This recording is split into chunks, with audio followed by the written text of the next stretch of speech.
This is our meeting of the Community Preservation Committee, and it is our public hearing on proposals for funding that will be resolved at our special town meeting on October 4th of 2020. We are conducting this remotely, and so let's go through our preliminary matters as we have done in the last many, not several, but many months. I am Peter Pingatore, I'm the CPC chair. I would like to confirm that all members and persons anticipated on the agenda are present, and we start with members of our committee.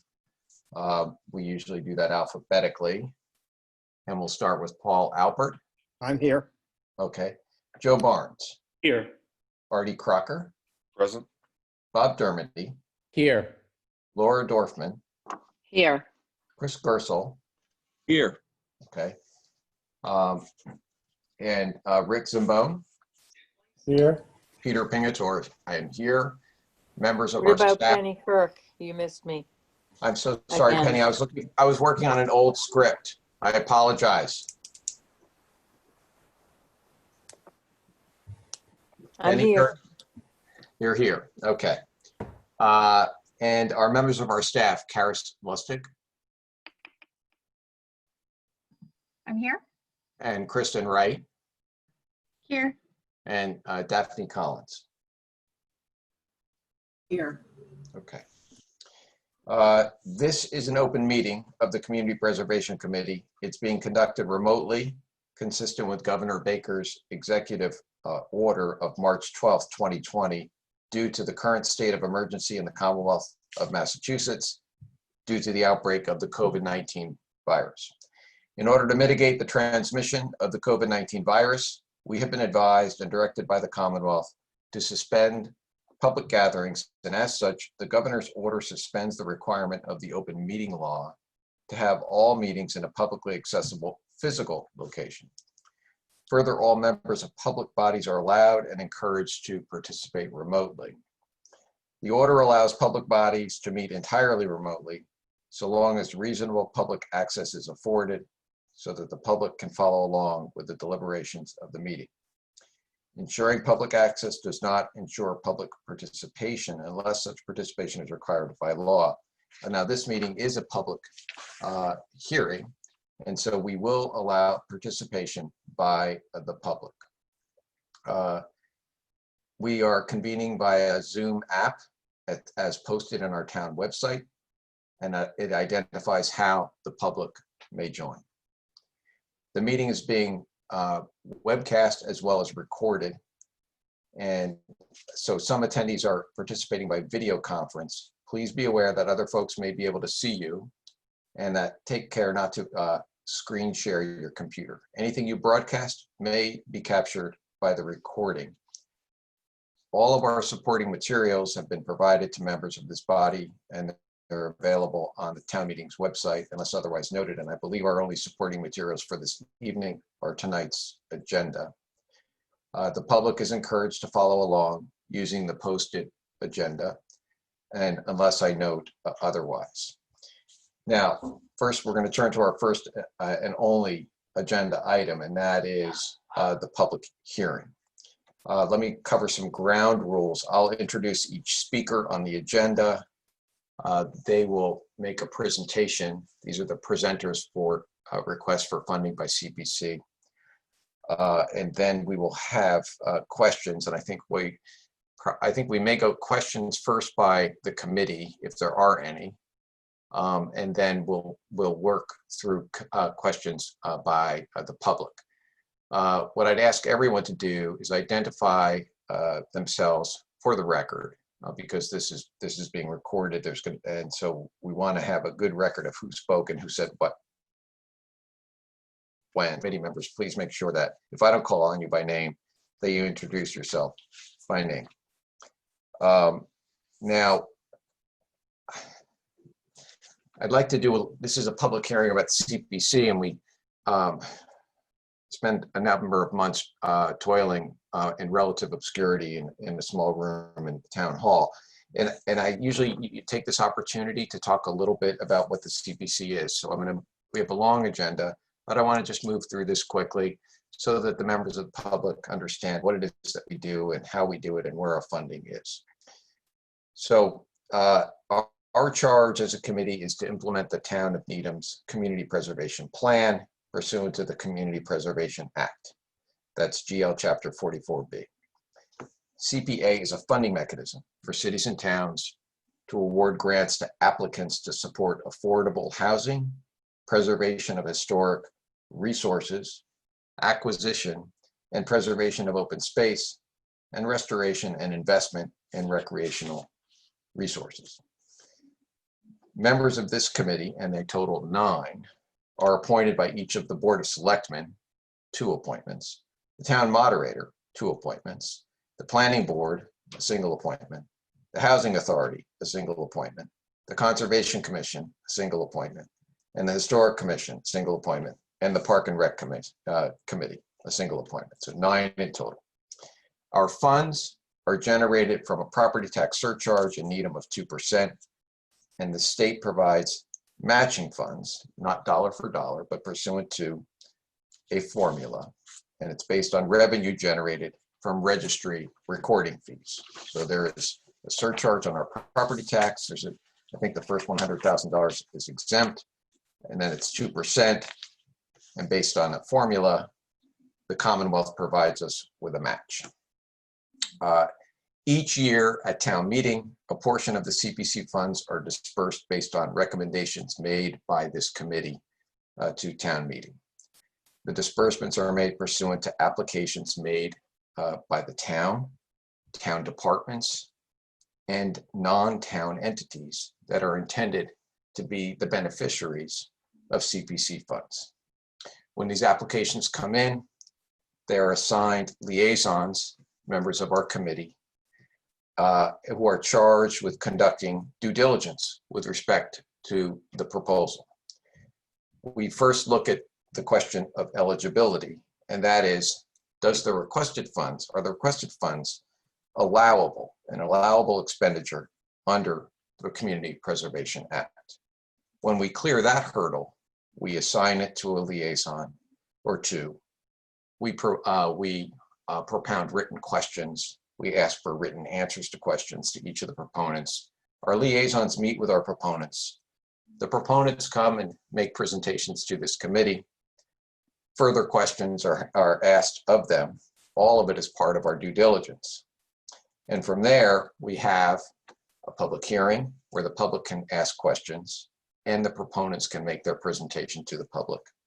Before we vote as a committee, we seek consultation from the Finance Committee of the Town of Needham, and we seek consultation from the Select Board for the Town of Needham. So where we are now at this stage is we are at our public hearing stage. Prior to the pandemic, we did meet with the Town Select Board. So I think that we've had that meeting. They have not voted on any of these articles yet. We have not consulted with FinCom, but we will be doing that next Wednesday. And then I believe the Wednesday following that, we will be deliberating and voting on the proposals that are before us now. From there, if we vote in favor, they will be determined ultimately and voted up or down ultimately by town meeting at our special town meeting, now scheduled for October 4th of 2020. So for tonight, what we're going to do is we're going to proceed in chronological order and ask each of the presenters to present the proposal, limit their presentation to 10 minutes. And then we'll have questions from the public and questions from our committee. What I would like is all questions, I think it makes sense for all questions to be directed to me as the chair. I can then direct them to perhaps the liaison or our staff member or somebody else, or perhaps I will have the answer. But I would say direct questions to the chair. So the first presentation is to be made by and we've noted this numerically as 2020-01. It is a proposal by the First Baptist Church. And what I'd like to do is that what we'll do is have the liaison, one of the liaisons, just read a short description of what the proposed project is, and then the proponent can make the presentation. Mr. Chairman, So- may I interrupt for one Sure. minute? Do we need to have a vote about having a postponement in case, for technical reasons, we get cut off during this hearing to a time certain to continue the public hearing? As I said, in case for technical reasons, this hearing gets cut off. Okay. I am not familiar with that procedural mechanism. And if you're telling me that we have been using that mechanism in other boards and other public hearings, then that makes sense to me. Is that what you're telling me, Mr. Albert? Yes, sir. Okay. So if you're familiar with the procedural mechanism, why don't you make the motion Sure. and then someone will second it? I will ask Karis Lustig to give me the date and time that we would be postponing to. We don't have one established, but I think if you do it in the motion that we would send a response out within 48 hours to designate a new time to have our hearing. Okay. So then, Mr. Chair, I move that if this meeting and this public hearing should for any reason get cut off for technical reasons and we lose our Zoom meeting, that this meeting automatically be adjourned to a date and time certain, which will be determined by this committee and the staff of this committee, and a notice will be sent and published appropriately within 48 hours Of today's date. of today's date. Okay. Do I hear a second? Second. Okay. Discussion. Hearing none, let's have a vote, and it must be a roll call vote. Mr. Albert, Aye. Mr. Barnes, Aye. Mr. Crocker, Aye. Mr. Dermody, Aye. Ms. Dorfman, Aye. Mr. Gersel, Aye. Ms. Kirk. Aye. Okay. Mr. Zambone. Aye. Mr. Zambone. Aye. And Mr. Pinkerton votes aye. Okay, thank you, Mr. Alpert. Are there any other preliminary matters before we have the first proponent make her presentation? Or actually, before we have the liaison make a short summary statement describing the proposal? Any other matters? Okay, hearing none. Let's move on to the First Baptist Church. Who is it? Just for the public's benefit, we usually have two liaisons on each project. I think it's Mr. Dermody who's going to make a short statement describing the proposed project. Mr. Dermody. Correct. Thank you, excuse me. Thank you, Mr. Chair. Good evening, everybody. My name is Bob Dermody. My co-liaison was Rick Zimbone. I will introduce the project with a short statement and then turn it over to the proponent. So this project is for the First Baptist Church in Needham. They are requesting funding for the preservation and restoration of their historic and street-facing front porch. The front porch of the First Baptist Church in Needham is a prominent and identifying feature of the Great Plain Avenue streetscape dating to 1928 in its current location. The church building was previously located at the corner of Highland Ave and Great Plain Ave. Originally, the structure was built in 1856. It was moved to its current location in 1928. The requested funds will help to restore the capstone steps, landing of the front porch, the columns that hold up the portico, architectural detailing around the roof line of the front porch facade, and one specifically severely rotting cornice piece on the east wing of the church.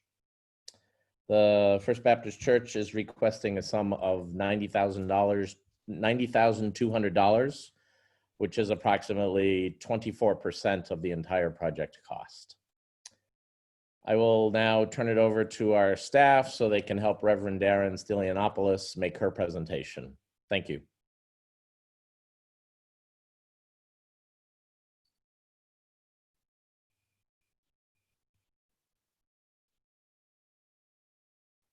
Can everyone hear me? Reverend Yes. Darren, thank you. Okay, are you ready for me to begin? We are. Okay, great. So for everyone out there, I'm Reverend Darren Stylianopoulos. I'm the pastor of First Baptist Church in Needham. And on behalf of my congregation, our administration team, and the House and Grounds Committee, I'm here to present our proposal to the town of Needham for community preservation funding. Before I do that, I just want to take this opportunity to thank you all. We acknowledge the emotional, psychological, and lived difficulties of each day that we're having to navigate this COVID-19 pandemic. And we realize how fortunate we are to be able to gather together and discern a path forward for our community. So thank you for gathering and making this possible in the midst of the struggle. I'm going to begin tonight with a request for funding and an explanation about why we are requesting funding, followed by some background about the significance of First Baptist building to the town. And I'll also touch on a question we have received about community preservation funds as they relate to the preservation of historically religious structures and buildings. Then I'll share some slides and pictures of the deterioration of our building and the work we plan to undertake to preserve it. I'll conclude with a breakdown of cost at the end, along with the amount we are requesting from the town of Needham to aid in this restoration project. Our church, First Baptist Church in Needham, is requesting community preservation funds to aid in the restoration and preservation of the front porch of our historic building. In recent years, the mahogany columns and porch structure have evidenced signs of distress and deterioration due to weathering and the passage of time. The columns, which are hollow and made of mahogany slats, are actively rotting, and the concrete and mortar of the porch are failing and cracking. There's an additional cornice piece on the back upper corner of the porch structure that is also decaying, to the point that there's a rather large hole present where pieces of the cornice have crumbled and fallen to the ground. The hope is that we can address this deterioration now before it worsens, so that we're best able to preserve the integrity of this historic landmark in Needham. First Baptist Church is one of the older structures in the town, the oldest part of the structure dating to 1856. And it was one of the first buildings of prominence in what is now Needham Center. In its original location on the corner of Highland and Great Plain Avenues, its clock served as the town of Needham's first official town clock. And according to town historian Gloria Grice, with its prominence and proximity to the railroad, the Baptist parish helped anchor the new center of Needham with its first house of worship and its first significant public building. After which followed merchants and businesses and storefronts, the like of which characterize Needham Center today.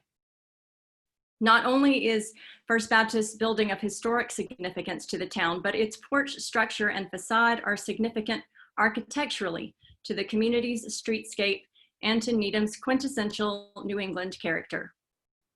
Community preservation funding is reserved in part for the preservation and restoration of historic buildings. And we are requesting that a portion of the community preservation funding available be used to preserve the historic porch of First Baptist Church in Needham. This project meets all of the requirements of the town of Needham for preservation funding. Additionally, following previous conversations with them, the Needham Historical Commission unanimously expressed support for the funding and restoration of the First Baptist porch. One question that may be arising for folks is whether or not community preservation funds can or should be used to preserve religious buildings or structures. There is precedent for the use of CPC funding toward the restoration of historically significant religious structures, including churches. particularly in New England, where oftentimes your oldest historic structures of significance are churches.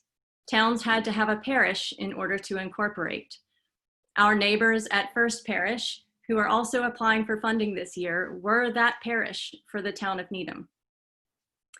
In the past 5 years, over 100 churches have received community preservation funding in Massachusetts.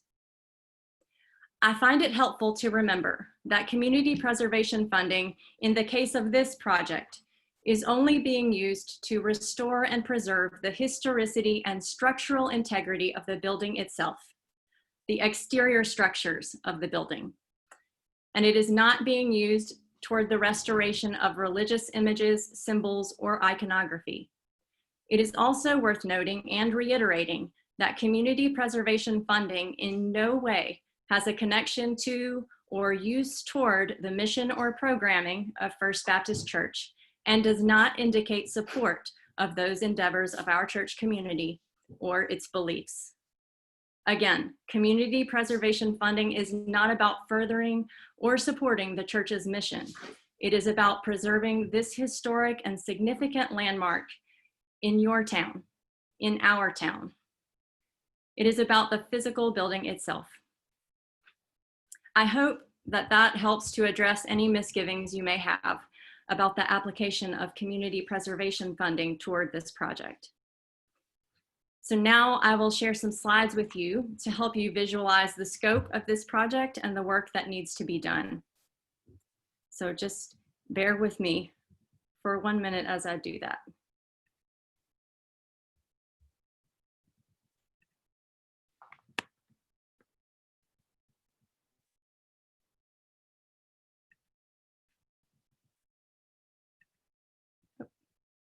So Karis, I'm not able to share my screen right now, which may mean that you need to make me a host. Is that possible?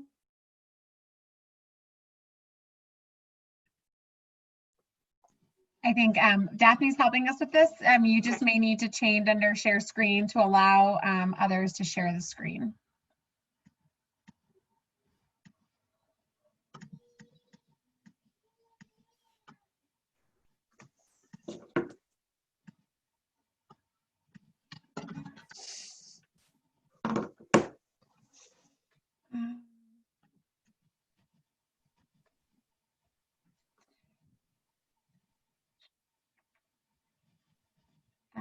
Let me see. Erin, is this the same presentation or similar to what you would have done at our initial presentation?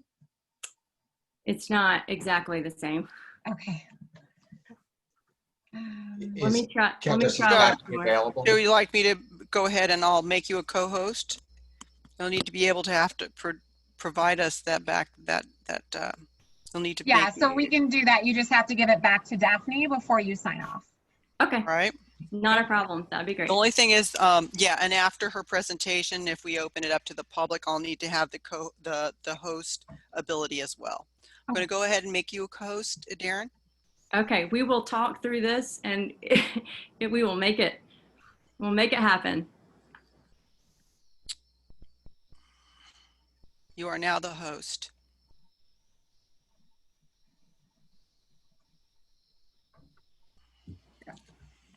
Okay, so can you all see my screen now? Yes. Yes, Great. congratulations. Teamwork. Teamwork makes the dream work.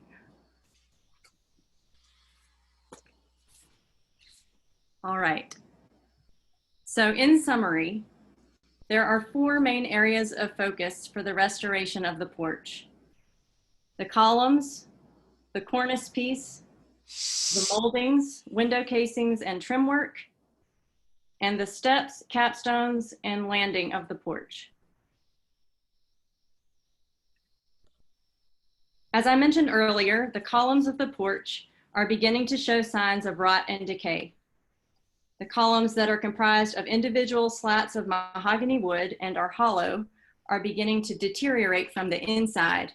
And you can see some cracking between the slats on the columns, as well as holes that are beginning to appear at the base of the 2 exterior columns. Tom Everts of Yankee Steeplejack Company is proposing the use of structural steel beams encased in fiberglass shells that will provide an effective, structurally sound, and practical long-term solution for the columns. There'll be smooth columns along with capitals and bases that will appear identical to the original historical columns. So you can see the capitals and bases here and the smooth column structure, and those will be identical in appearance when Tom is finished. Another place where we're seeing significant deterioration is on a rear cornice piece of the porch. You can see that the plaster and mortar original to this ornamental cornice is crumbling. Chunks of the cornice have fallen, leaving a gaping hole in the upper rear corner of the porch structure. Tom Everts will restore the cornice in replica of the historic ornamentation by creating a mold from the opposite cornice piece. He will also restore any internal damage and decay to the back corner of the porch that has resulted from the cornice opening. So here is the hole on the back, and you can see that pretty well. In addition to his work on the columns and cornice piece, Tom will address any minor deterioration to the moldings, trim work, and window casings on the facade of the porch, painting and recaulking where necessary. Another significant aspect of this project will involve the demolition and replacement of the failed steps, capstones, and landing of the porch. So here are the steps. The landing is this upper portion of the porch, and the capstones are these connect with the landing and sit above these cheek walls. The cheek walls will not be removed. They will be preserved. A granite landing and capstones will replace this, as well as granite steps.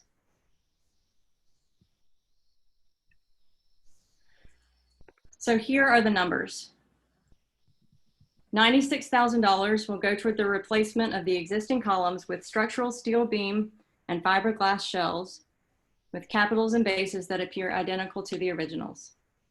$63,000 will go toward the replacement of the rear cornice piece, and this figure includes the fiberglass, the creation of the fiberglass mold for that, as well as any restoration and repair addressing the rot and decay resulting from the hole.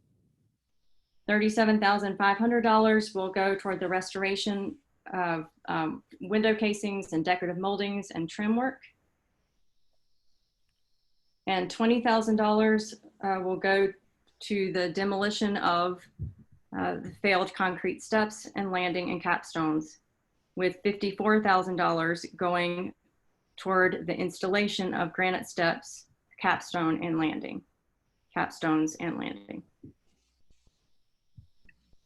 Let me go back one, sorry. There is a significant contingency included in this project.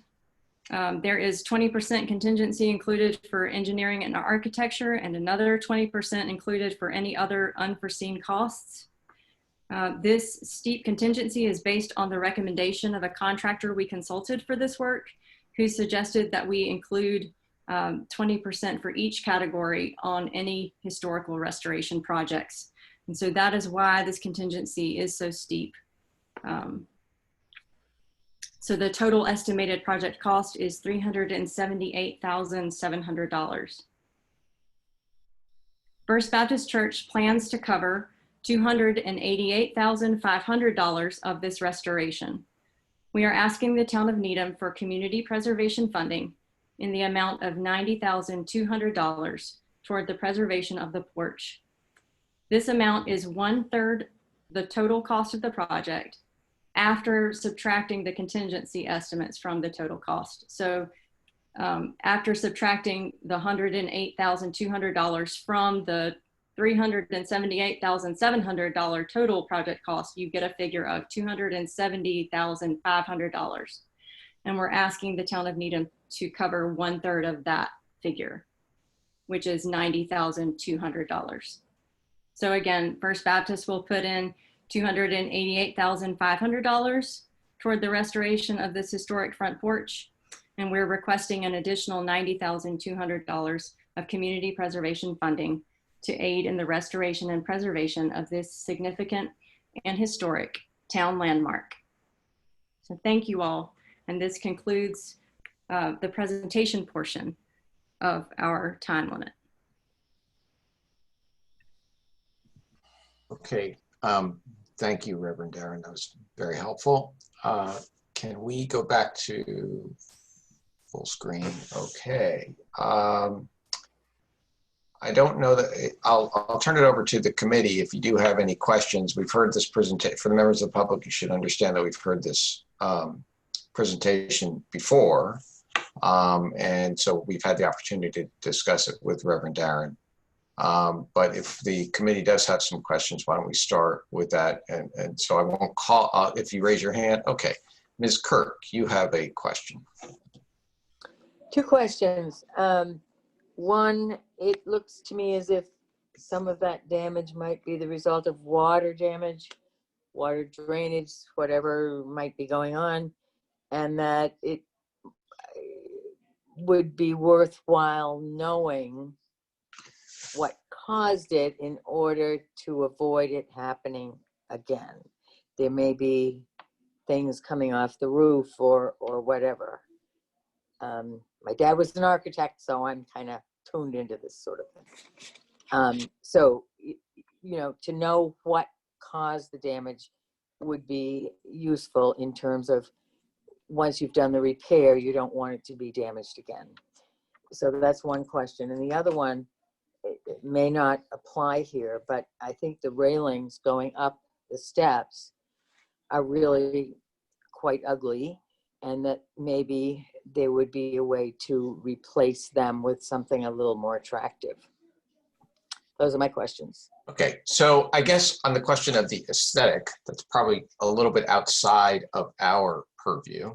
But I think the question of the funding and will it be put to good use? That is, are you going to adequately address whatever is causing the degradation in the property through the requested funding and through this project? I think that's a good question. And let's have Reverend Darren answer that question. Thank you. So we did consult with some structural engineers before we, as we began thinking about how to address this. To our knowledge, there is no other structural issue. The main thing is just that the wood itself is old, and once you have an opening, water can get in, and the elements can affect the, you know, the wood itself. But to our knowledge, according to the structural engineers, you know, that is the problem, and there are no other structural issues with the building.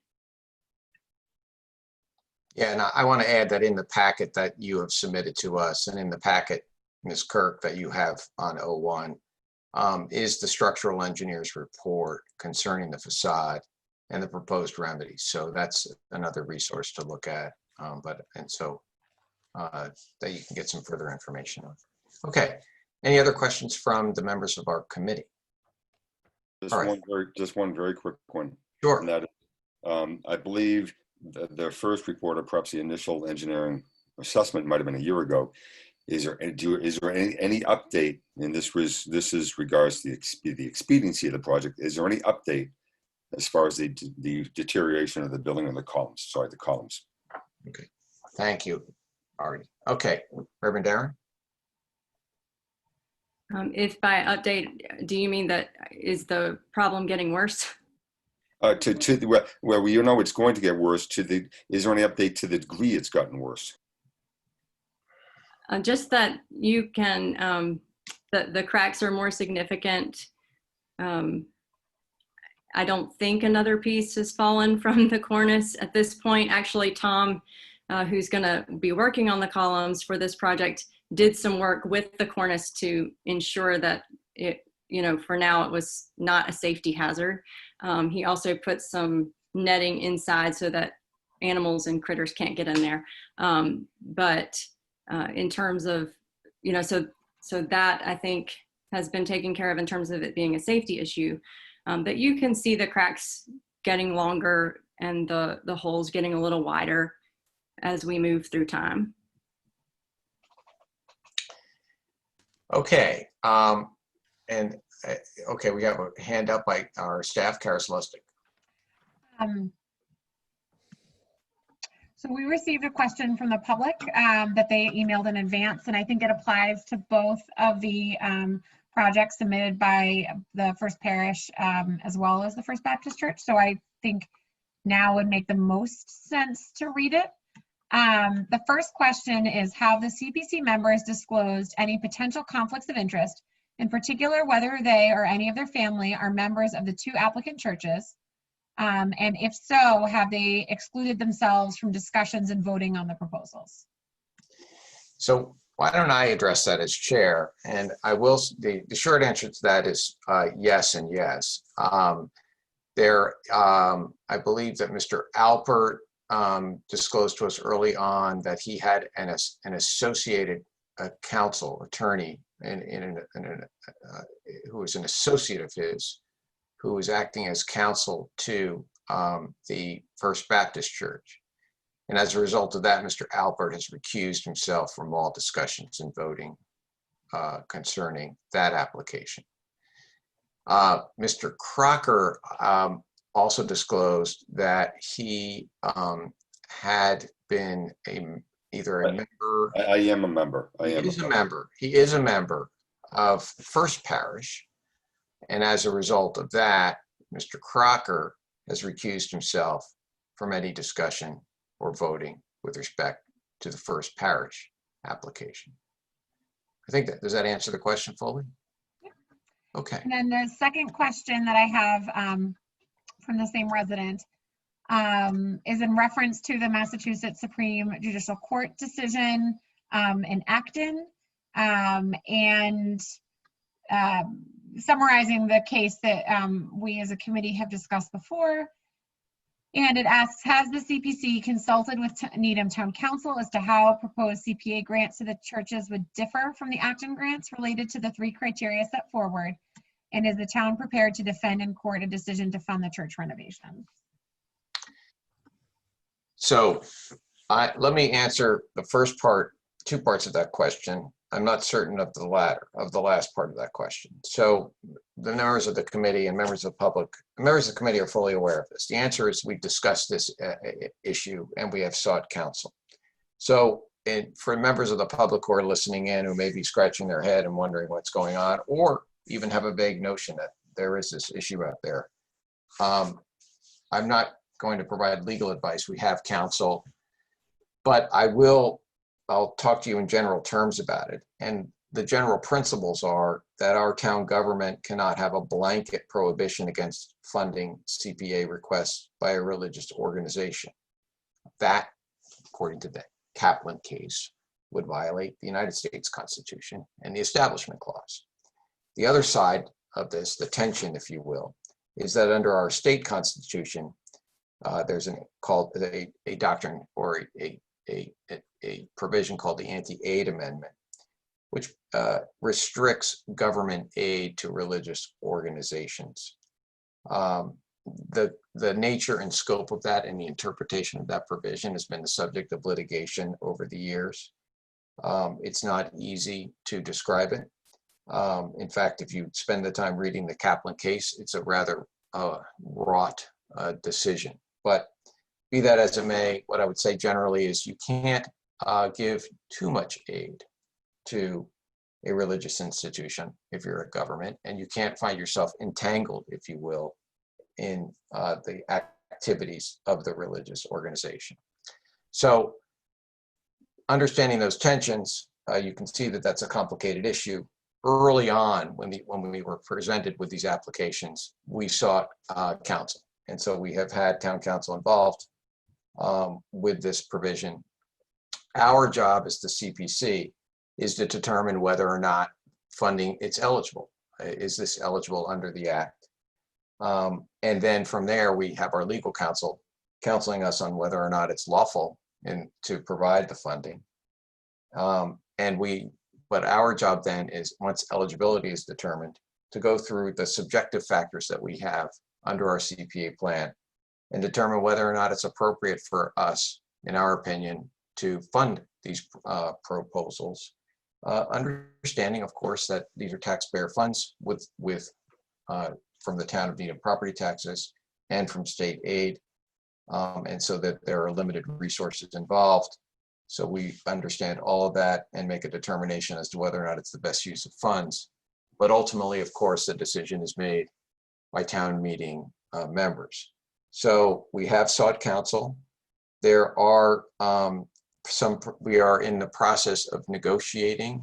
It's not unusual to do this, negotiating an agreement which would protect the town's investment, if you will, in this historic artifact, and ensure that we would enjoy the benefits of a restored historic artifact and facade. And so we are in the process of working through that agreement to protect the interests of the town. Now, with respect to whether or not we are prepared to defend, I can't offer an opinion on that. I just can't offer an opinion on that. I don't know that we've ever had a vote. My hope is that there is no litigation. Our goal is to fund this and have this approved in a manner that would be compliant with the Kaplan case and therefore would not result in any form of litigation. I'll note that there have been many funding projects across the Commonwealth post-Kaplan that have complied with that.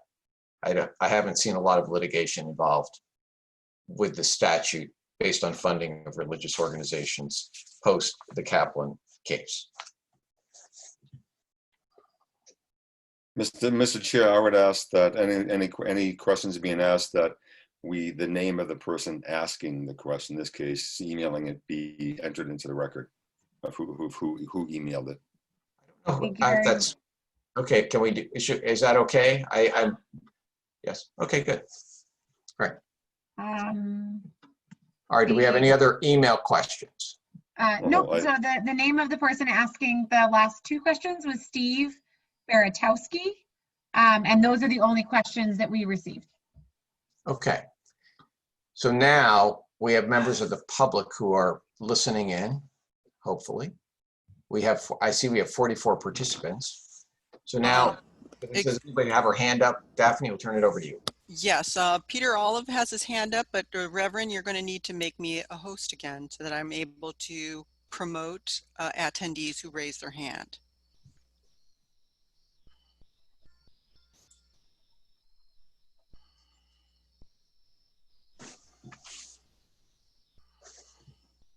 Okay, Daphne, can you tell me how best to do that?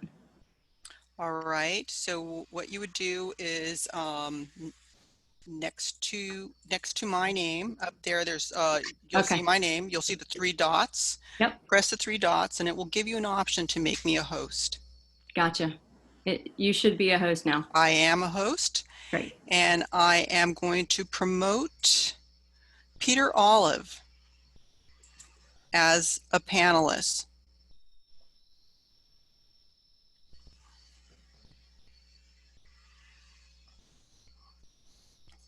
He has now been promoted. Peter, you may go ahead and You have to unmute. Unmute, as well as you can open up your video as well. Hi, good evening. Thank you. My name is Peter Olive. I'm a town meeting member, Precinct H. I live on Thornton Road.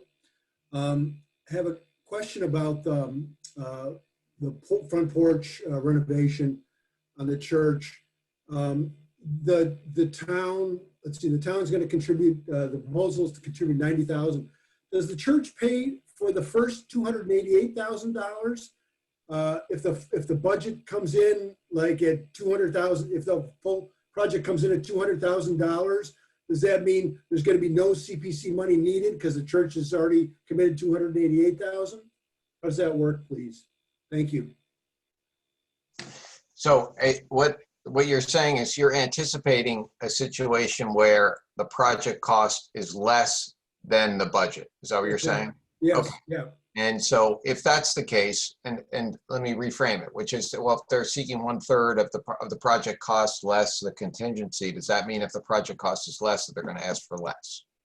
I know that we're all working off of the budget itself. I'm wondering if Mr. Zambone can offer any insight into that, and if whether or not we have addressed that in our proposed agreement, because Mr. Olive, we do actually have an agreement that we're working with the town with the churches concerning funding. So you may have hit upon something that we haven't thought of. But let's see.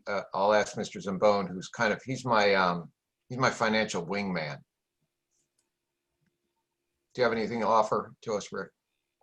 On that specific issue, I know that there's procedures in place in the town that monitor the expenditure of funds, and there's nothing specifically in the agreement itself right now, but that's something that can be added when we get to it and incorporate the language that's in the town procurement process and reimbursement of funds.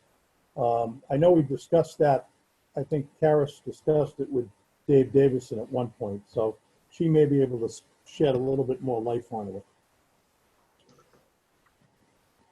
So typically speaking, we don't require that as part of our process. So we have other projects where we've had a combination of town funds and outside funds. And all the the process for CPA is a reimbursement process regardless. So the funds would have to be expended, and then the invoices would be submitted for reimbursement. So it wouldn't exceed, like if someone was just asking for the whole project, we would never give out more money than what was expended. But as far as having to expend non-town funds first, that would be something that would be part of the agreement as opposed to part of our standard practice.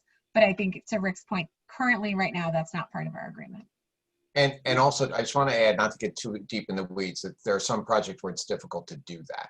So, but we discussed that, but what we'll do is, why don't we just make a note that I think if I can express your point, which is, well, what if it does, if the kind of concept is we're funding 1/3 less the contingency, what if it happens to become in less than that?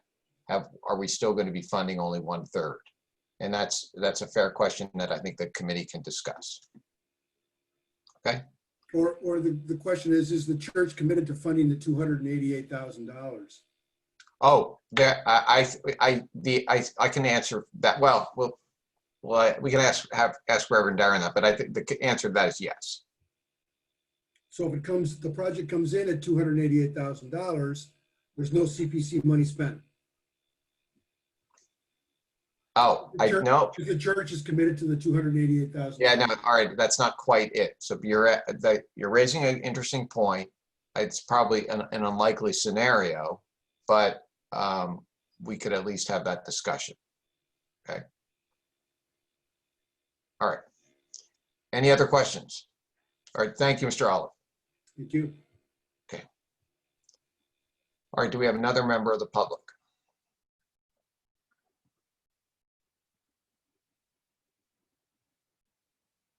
Is Doug Fox raising his hand?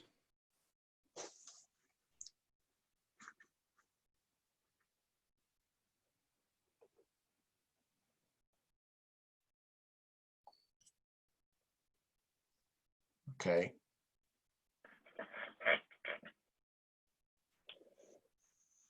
Okay. Hey, everyone. I don't know, am I here? Yeah, I'm here. Okay. You're here, Mr. Fox. Cool. All right. So I'm Doug Fox. I'm a Needham resident, town meeting member, precinct staff. You know, I had heard about this for a while, and I know there's been a long debate. I knew about the legal stuff, and I totally understand the concerns about with something religious. I guess I just wanted to make a comment that, I mean, it's a beautiful building. It's definitely a historic building. I mean, it checks all of those boxes. I guess just the one comment I want to make to the committee, and I'm sure you've thought about it because I know you guys have been debating this for a while. It does open up a can of worms because I think literally every religious building in this town is historic.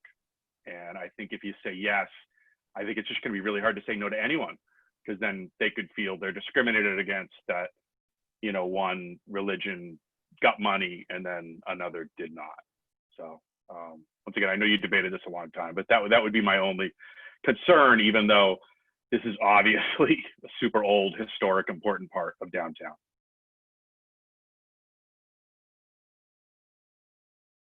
Okay, thank you.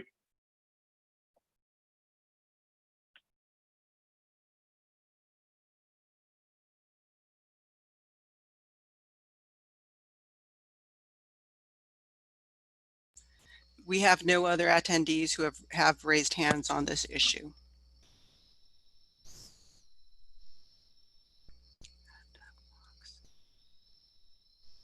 Hey, Daphne, I think you demoted Peter Pignator and not Peter Olive. Oh dear. I will bring him back. Thank you. If only we had that power. Okay. Peter.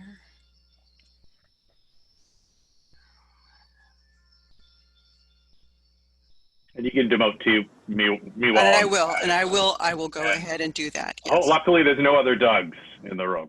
So there aren't. Thank you for catching that.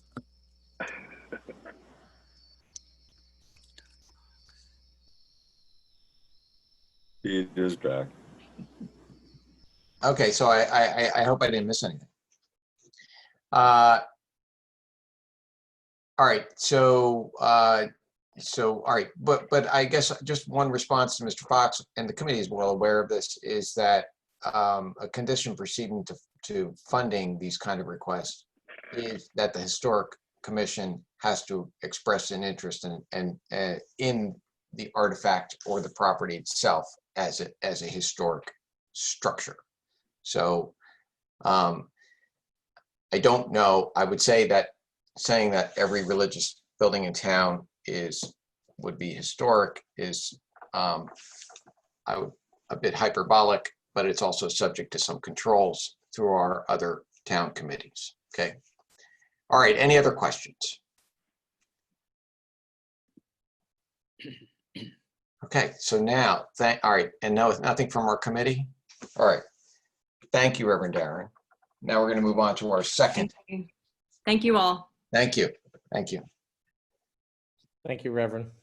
Thank you. All right. So our next presenter is 2020-02, and it's the request by First Parish Church. And I'll have one of our liaisons introduce the project. Is it going to be Mr. Barnes or Mr. Dermody or Mr. Barnes? Mr. Barnes. Yes. Thank you, Mr. Chair. Joe Barnes, representing as liaison for the First Parish Church. The CPC received application from the First Parish Church for funding to renovate and ultimately preserve the building steeple. Despite structural repairs in 2005, the steeple and the siding, the trim, and bell enclosure are currently vulnerable to deterioration. After much discussion, the CPC determined the application was eligible for consideration. The church is requesting $75,000 to address this project. I would like to introduce Carl Fanceski, a parishioner and member of the building committee, to provide details of the project. Carl? Thank you, Joe. On behalf of First Parish, I'm Carl Franceschi, a member of the building committee.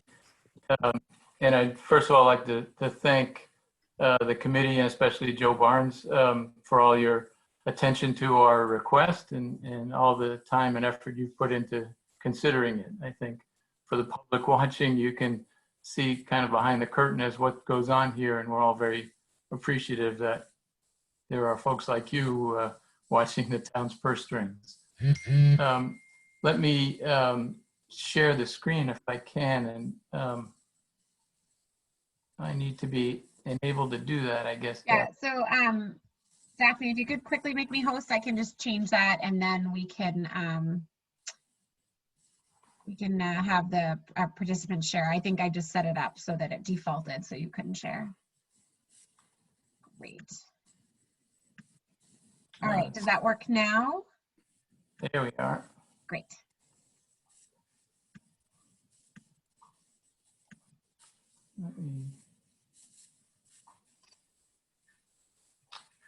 Can you all see that? Yes. Minimize that there. So I'm fortunate to be going second here because many of the issues are somewhat similar, and First Parish is a likewise significant historic building, and our history is entwined with the town. I think as Reverend Darren mentioned, the custom was back in the 1700s that you couldn't have a town unless you had a church, and First Parish was that church for Needham. And as we say every Sunday at our service, First Parish was founded along with the town of Needham in 1711. And this timeline just captures some of the many sort of parallels and celebrations of our co-histories through the years, including our 100th anniversary in 1811 when we installed a Paul Revere bell in the steeple. And in 1911, and on the 200th anniversary, when First Parish actually hosted the celebration for the town. There's been numerous community activities that have taken place. The first town meetings were in our meeting hall. And as was mentioned, we did undertake a fairly significant renovation and addition back in 2005, 2007, that added on to the church, expanded our program areas and all, and took care of many issues at the time, and including the structural and sort of weather tightness of the steeple. But now, 15 years later, it needs further attention. Here's as we mentioned, it's actually older than First Baptist, our church, and there's a plaque out front there right on Dedham Ave explaining that, and there's a shot of the Paul Revere bell, which we still ring every Sunday when we are in service physically in the sanctuary. But as you can see from some of these close-up drone photographs we've taken, that the exterior of it's really a bell tower. We call it a steeple, but it's a sort of called a bell tower. It is a wooden structure that where the paint is peeling and failing in several locations. And before it gets to the condition of First Baptist, we're trying to head that off. And so it's been on our radar to paint the exterior of the steeple the last couple of years, but we've actually thought a little harder about it, and in the true sense of preservation, we'd actually like to upgrade it, as I'll share with you in a moment. Here are a couple other photographs, the closer up of the conditions. Again, mainly it's the wood that is subject to exposure here and degradation. It has not as yet shown any significant decay of the wood itself. And fortunately, as I mentioned, the building, the tower is structurally sound. There's a photo of a column that was actually replaced 15 years ago when a full structural assessment was undertaken. And the housing of where the bell is in this photo on the right is actually an exterior space, and the floor of that space is totally weather tight, sealed with this copper metal that's fully soldered. And so it's not a question of the structure leaking at this point or in any ways causing any interior damage. But again, we want to be proactive in this effort here and take good care of what we think is a historically significant building. So here's the scope of our project of what we're proposing. It's basically from the roof of the sanctuary up. So everything below that has already been addressed previously, but from the roof up is where we need attention. And what we're looking to do is not just scrape and paint, but actually replace those wooden components where we can with longer lasting, more durable materials. So the flat stock material would be replaced with the cement siding known as hardy plank, and the flat trim pieces would be replaced with PVC material, which trade name is AZEC. And both of these materials are much longer lasting and don't need painting. There will still be some decorative elements that we won't be replacing with those kinds of materials that will need some painting. And the green top of the tower, which looks like copper, is not actually copper, but it too would receive a coating to maintain its weather tightness. So that's the basic scope of the work that's proposed. Here's a close-up of what we've done previously on the sanctuary, just so you can see. This siding is that fiber cement plank siding known as hardy plank. This trim on the columns around our sanctuary is that AZEC material. And then we still do have some of these decorative cornice elements are painted. But they can be reached with a ladder and they get attention a little more easily than the bell tower does. And here's the budget that we have put together for the project. And due to the delays in this project, this budget is actually almost 1 year old now, although we did touch base with one of the contractors involved in last spring, and it was okay at that point in time, but roughly we rounded this off in our own thinking to $100,000, but this totals $95,000. And you can see a large part of this is the scaffolding, and that's one reason we want to undertake this preservation where we won't need to paint as frequently in the future. But there is some removal of existing materials. There's new siding. There's some painting, as we said, and we have included a contingency for some things that we may encounter, although we've done pretty good investigation to date. But our contingency is not quite as robust as Reverend Darren's, but we do include that there. And so our total is $95,000. We are looking to share, if we could, and when we originally proposed this as $100,000, that we would 75,000 and the church would come up with the 25,000, because we looked at a couple other church steeple projects that were CPC funded across the state, and there were a few that were in that same range, and also the 25,000 or so that the church is committed to is close to what we were committing to do even before getting the grant in terms of painting the steeple. And just to share with you, as you all know, the proximity here, but First Parish is diagonally across the street from Town Hall, and a very prominent building right in the fabric of downtown, visually prominent, obviously, and an important part of, as we say, the fabric of the community.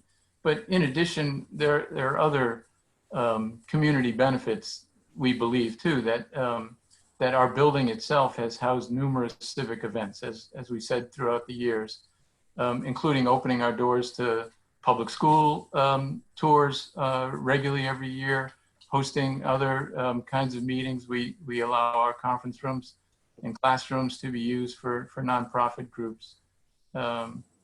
In fact, I believe this photograph, we have a great archives group, by the way.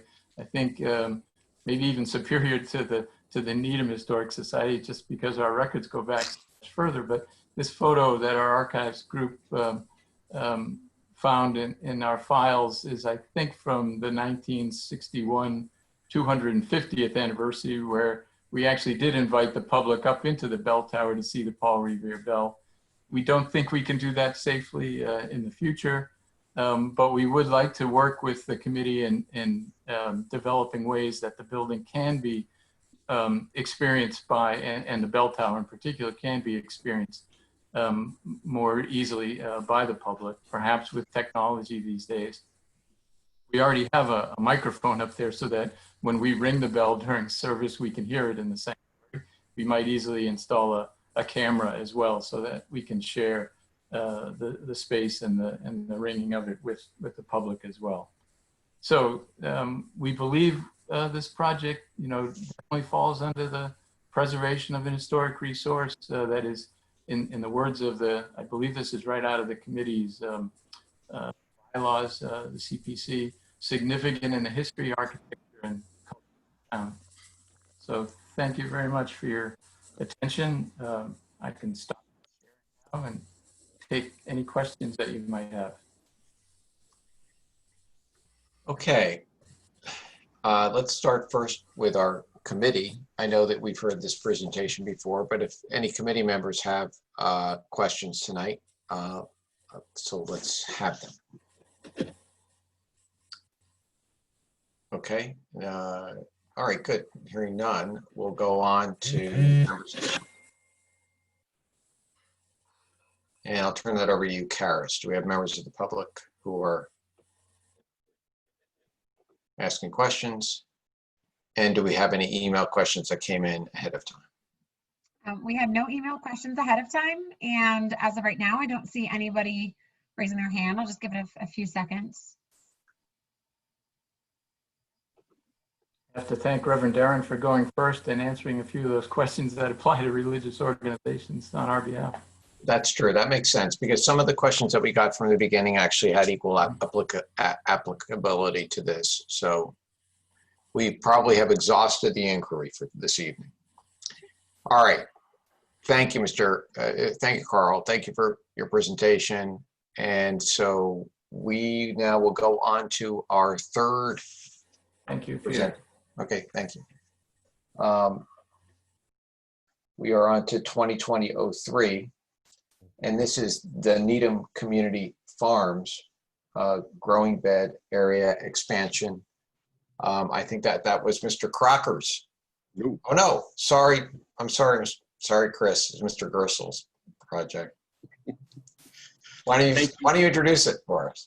Thank you, Mr. Chair. I appreciate that. As mentioned, my name is Chris Gerstel, and I am the liaison for the third article that we have on our agenda tonight, being the Needham Community Farm. I will give a brief description of the request, and then I will yield my time to Mr. Joe Leghorn, who is part of the Needham Community Farm. The Needham Community Farm is requesting an amount of $6,200 to expand the growing area of the community farm to enhance the current recreational growing beds. Needham Community Farm offers community gardening classes, public volunteer participants, and community activities, and supplies fresh produce to the Needham Food Pantry and Needham Housing Authority sites. The requested funding would result in approximately a 20% increase in the growing areas. As mentioned, I will now yield my time to Mr. Joe Leghorn to go into more detail of the project. Joe, the floor is yours. Okay, Mr. Leghorn, welcome. Thank you, and thank you to the committee. Thank you to the staff. Thank you, Chris. I actually think, and maybe Karis can correct, I think our request is $9,200, not $6,200. I apologize if I misread that wrong. Yeah, well, you know, it's a long day. So I'm on the board of the Needham Community Farm, and before I go into the presentation, I do want to put the caveat that all the photographs that you will see were taken before February 1, 2020. Nobody has masks, nobody is social distancing, and it's been a very different year for us, but we've moved forward. Let me see if I can screen share, because that's the fun part of this. There we go. Okay, I apologize because I am, as you can see from the bird over my shoulder, I am, coming to you from an undisclosed location where I've been hunkered down for the last few months. But nonetheless, the Needham Community Farm is really doing well this year. One of the issues that we face, and I think and the COVID pandemic early on pointed this out, is the issue of food insecurity and the issue of the food chain. And when we came up with this idea last fall, when we submitted this, was how could we, as a farm, which has a limited budget and a limited amount of staff, but lots of great volunteers, how can we better utilize everybody's, both our financial resources and our human capital in terms of staff and volunteers, and making our beds more efficient. we are out at the Nike site here, and the Nike site, when the first major high school renovation was done, was filled in with fill from that site and packed down really hard, and there were all kinds of drainage issues. So we have to grow in raised beds. But our mission is basically to produce produce to those in Needham, to promote environmental stewardship, to promote community building through volunteerism, and to educate, to the extent that we can, everyone who is interested in how food goes from seed to your table, and to help you learn how to grow it. So that's what we've been doing. The pictures that you see on here are some of our students in their beds and helping out, and volunteers. Here's our mobile market that visits the various Needham Housing Authority sites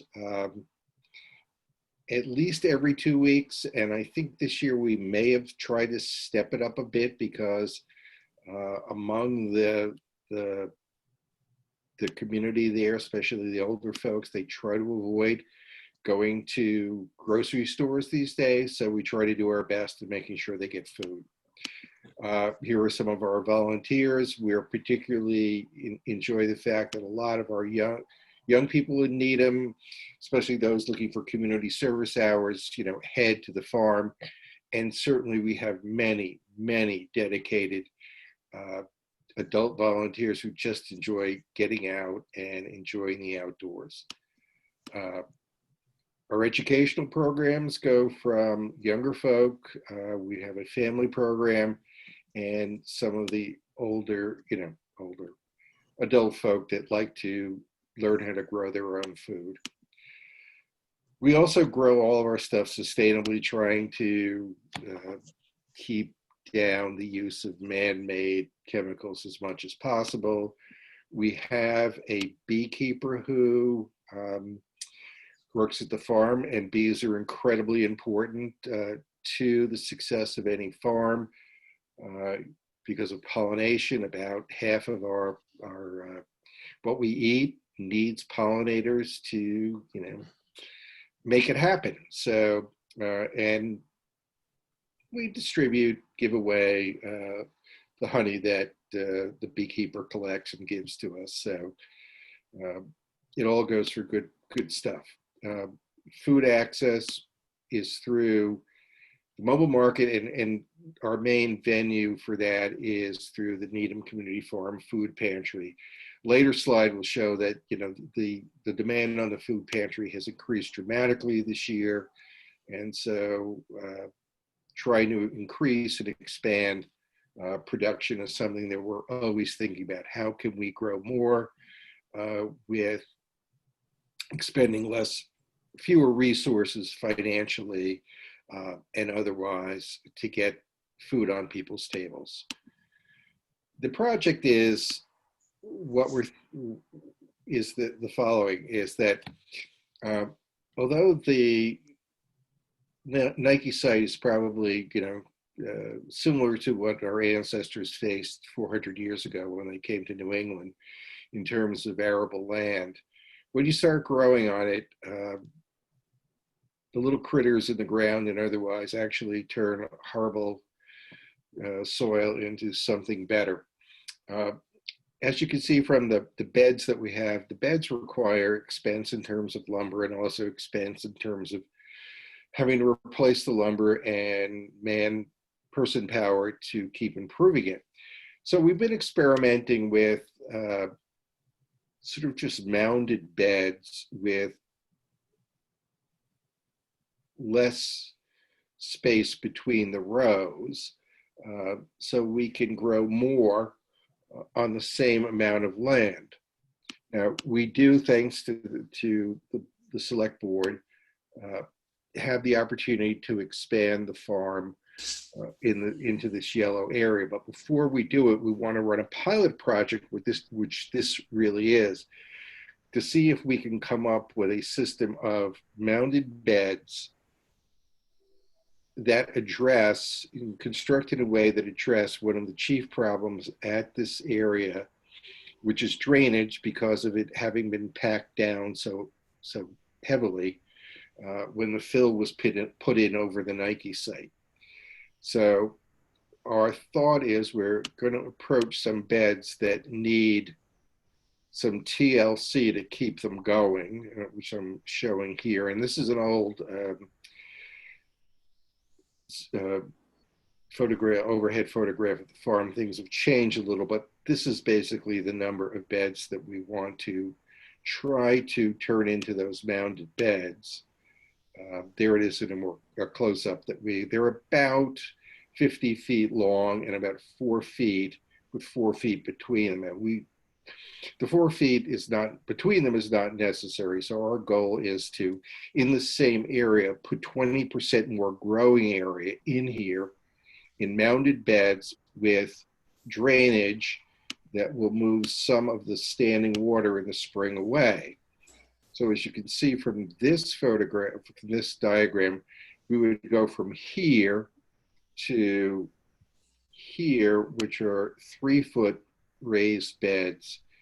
And as you can see, we get about 20% more out of there, and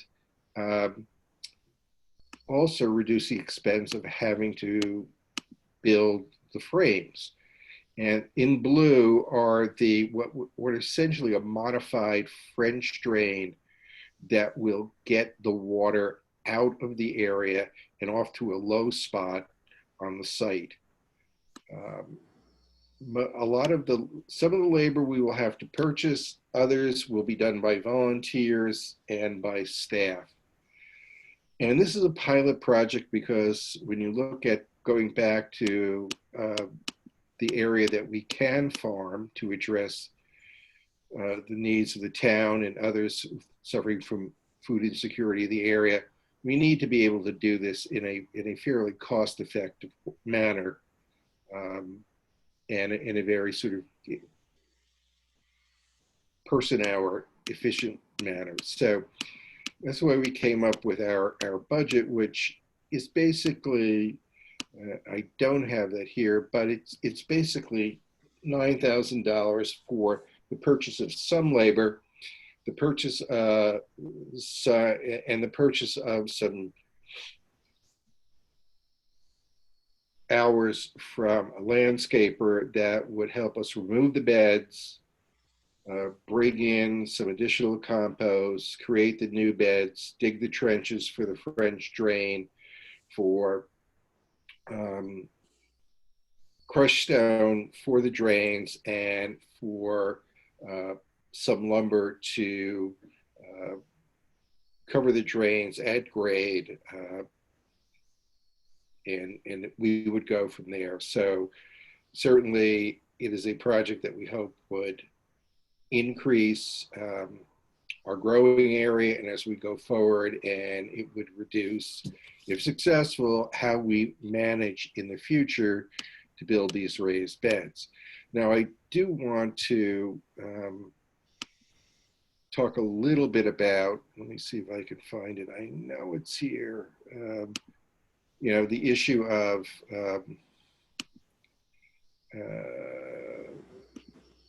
what we've experienced this year, because this has been a challenging year for everybody. And some of what we've done has had to change this year, and certainly we've had to respond to COVID-19 safety protocols. So while the farm has continued in operations and continues to supply both the Needham Food Pantry and the mobile markets, we've had to limit our volunteer participation simply because of the number of people that you can have gathered together and social distancing and other precautions. Nevertheless, we were able to hold our beginner and intermediate classes this year on a hybrid basis, where a lot of the information was conveyed through Zoom meetings, and then there was no contact distribution of seedlings and and seeds to our students who were scheduled at various slots during the week so they could get out there. Volunteer interest remains high, and we've tried to schedule as many volunteer slots as possible, keeping the COVID guidelines in order. The most interesting thing is that there was an email from the Needham Food Pantry and the Needham Community Council today talking about the increased need, but we knew of this already, that since early March, there's been a 71% increase in demand at the food pantry for food of all kinds, including fresh produce. While we had hoped that the infrastructure would have taken place, changes or experiment would have occurred earlier, we all have to adapt to the world we live in, and if we were to get the funds, we would look forward to getting this project going in the fall and completed before the beginning of the 2021 growing season. And if the project works as we expect, and we have another little project trying out this too, not to the same extent with our recently installed hoop house, we think that this might be a solution to both increasing production per square foot of the farm and also to deal with the drainage issues that exist out there. So thank you, and I will now come back for those who have asked about the bird at my unknown location. As one of the select persons who is participating, or at least observing, asked me about why is it there. It will strike me down if I speak any untruth. Okay. Mr. Chair, just one quick clarification on how I mentioned in regards to the amounts at the beginning.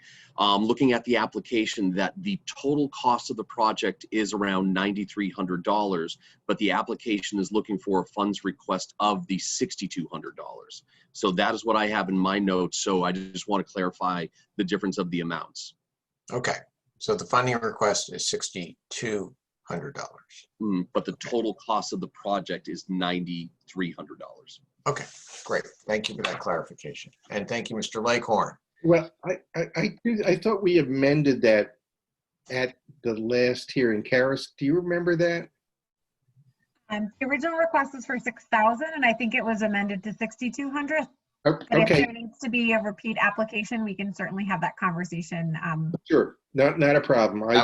Yeah, that was the amendment. Okay. Okay. All right. Any questions from the committee? Okay. Thank you, Mr. Leghorn. Questions from the public? Yes, you have one attendee who's interested, and Mr. Andrew Thorenson. I will promote him as a panelist.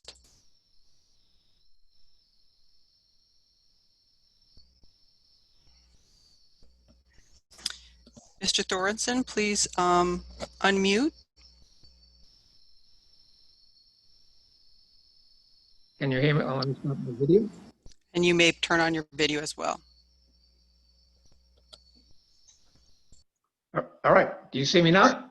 Yes. Good evening, Mr. Thorson. Thank you for joining us. Do you have a question? I have a question. First of all, my name is Andrew Thorson. I'm a Needham resident. I live on Cary Road in Needham Heights, down near the public library. I am curious as to how this particular project qualifies for CPA funds. It does not seem to me to be a project that falls under core concerns. Those would be historic preservation, open space preservation, or housing, supporting affordable housing. And the only classification that's left is recreation.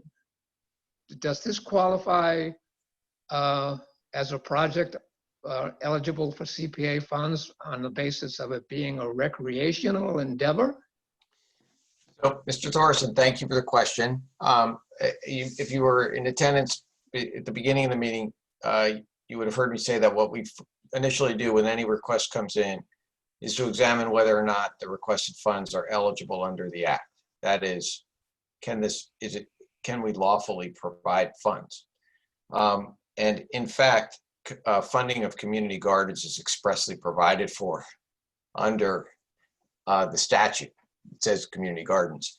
And I think that it may be under preservation of open space, but it also may be under the recreation.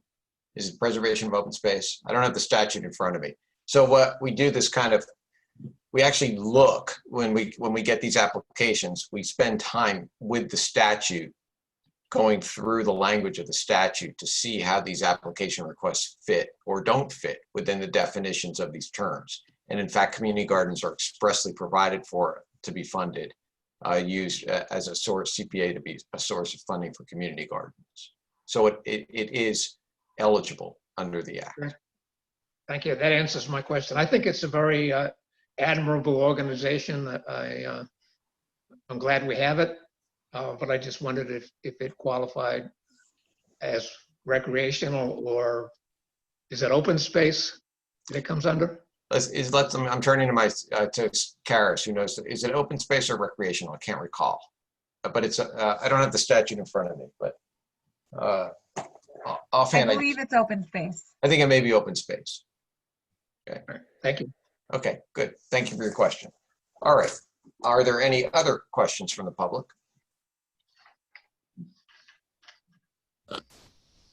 No, we do not have any more hands raised on this item. Okay, thank you, Daphne. All right, now we're going to go on to our fourth. Thank you for your time. Oh yeah, thank you, Mr. Lakehorn. Thank you, Joe. Like, I like the bird. Thanks. Thank you. Joe, thank you. Thank you. Thank you all. Take care. Stay well. And stay safe. Okay, our fourth application is by the Needham DPW and Park and Recreation, and it is Claxton Field Light and Skin Renovation. Our liaison is Artie Crocker. I'll take it, Peter. Thank you. So this is a request for funding for in this case, a design for the skin renovation of Claxton Field, also for the replacement of lightings at Claxton Field. The lightings are extremely old. They are all manual, all extremely inefficient, and the field is also in need of replacement. And so to actually give full details, I believe the funding is for $101,500, I believe. And to actually give real details about this, I will introduce Ed Olson, who is the superintendent of Park and Forestry in Needham. So Ed, if you were there, let's get you on board and get the show on the road.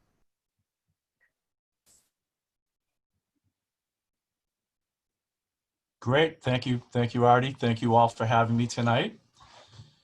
And I just wanted to start by saying, and I'm going to try to cue up my presentation. Oh boy. Just wanted to start by saying thank you for all the support in past years.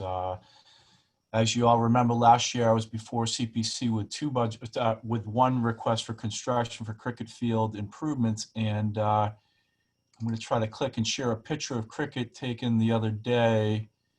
So thank you for that beautiful, beautiful amenity to the community right there. That construction was absolutely incredible, and the field, I think, is one of the best.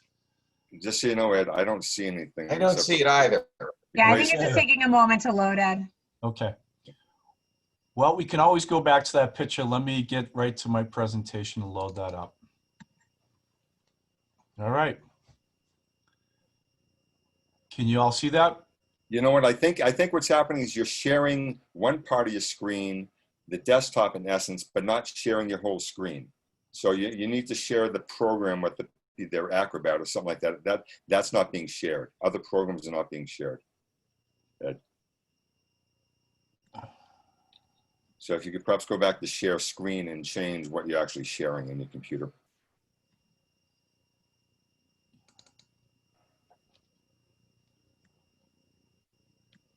don't see it. I think if you go back to the Zoom window or the Zoom setting where it says share screen and go into that, you may have to cancel it out and go back into it and share actually your whole screen, not just your desktop window, for example. I can share my screen if that works. You sent me your presentation in advance. Yeah, I apologize. I think that That's might all right. work best.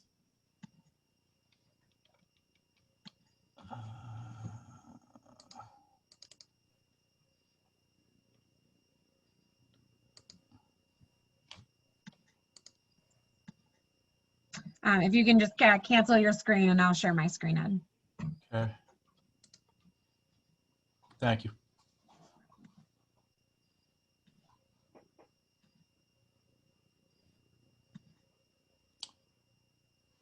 All right, well, I appreciate that. Sorry for that technical difficulty. As Art already mentioned, this design and engineering funding request is for Claxton Field. As mentioned, this is kind of a two-part project. One are field improvements that we're going to make to the actual softball skin materials. Again, when I say the skin, that is the infield material where the game is played. Ironically, about 70% of the game is actually played on the skin surface. So it's a big part of the game. And Claxton Field, as many of you know, was built, I believe, during the 60s by one of my neighbors, Tony Cefalo. This was a former landfill in town where we basically capped the landfill and made it an athletic complex. Several things to note about that property, other than being a former landfill, it has a lot of ledge on the outcropping where we call Claxton 1 and the skin, and that plays a significant part in some of the drawbacks to the field performance as it exists today. So again, as already mentioned, part of this field project, and if we could go to the next slide, please, is to remediate and kind of fix some of the things that were done many years ago. So where are we? We're at Claxton Field. That's across from our recycling transfer station in town. When is now? This project has been in our 5-year capital plan for a couple of years now as part of our athletic facility improvements plan for Park and Rec and Parks and Forestry. For several years, we've engaged a design firm to look at this project, both the lighting improvements as well as the landscape field improvements. And we do have cost estimates as well as a design and engineering proposal. Next slide, please. Why? So as you can see, as I was mentioning, Claxton 1 is in the foreground, Claxton 2 is in the background. You can see the lights that Artie was referencing, the old metal halide style lights from many, many decades ago. As Artie mentioned, these are a manually operated lighting system where you have to go inside the field house and actually flip the old switch. And you can see in the foreground the skin material. When I say skin, that's the clay material. So that clay material is kind of a remnant of years past. Back in the day, and I think some of the members that have some golf experience will relate to this, but clays on softball skins and baseball skins, there was no science to the material. Basically, you used some native material, you screened it from stones if you were lucky enough to get all the stones out, and you kind of slapped it down and you called it park soil. Much like golf greens, that was kind of how things were made in the 60s, 70s. And then people started thinking about engineering soils. So in the golf world, they came up with a sand green. And it was engineered so that it could drain and it could support compaction and use and wear and tear and still stay alive under the requirements to keep that turf so short and all the restrictions on growing turf at that caliper. Much like golf greens, softball skins now have engineered soils. They actually have a composition of sand, silt, and clay, and they're developed now to perform so that you don't see what you have in the foreground here, the wetness. As Chris Gershel knows from softball and baseball games, especially in early spring when the ground freezes at night and then it thaws during the day, these clay surfaces become very mucky and they become unplayable. So the first part of the improvements that we spoke to is actually digging up these clay surfaces and putting in proper base stone, proper drainage, and then building them from the ground up. As I mentioned, along third base, right where you see all the wording is a large outcropping of ledge. So as a result of that, we'll have to do some, not some blasting, but we'll have to do some rock hammering and actually remove that ledge outcropping so that we can build this field from the ground up and get a performance skin for the future. As I mentioned earlier, 70% of the game is played on the skin surface. So when that skin surface does not perform, many things happen. Like I mentioned, you have game closures.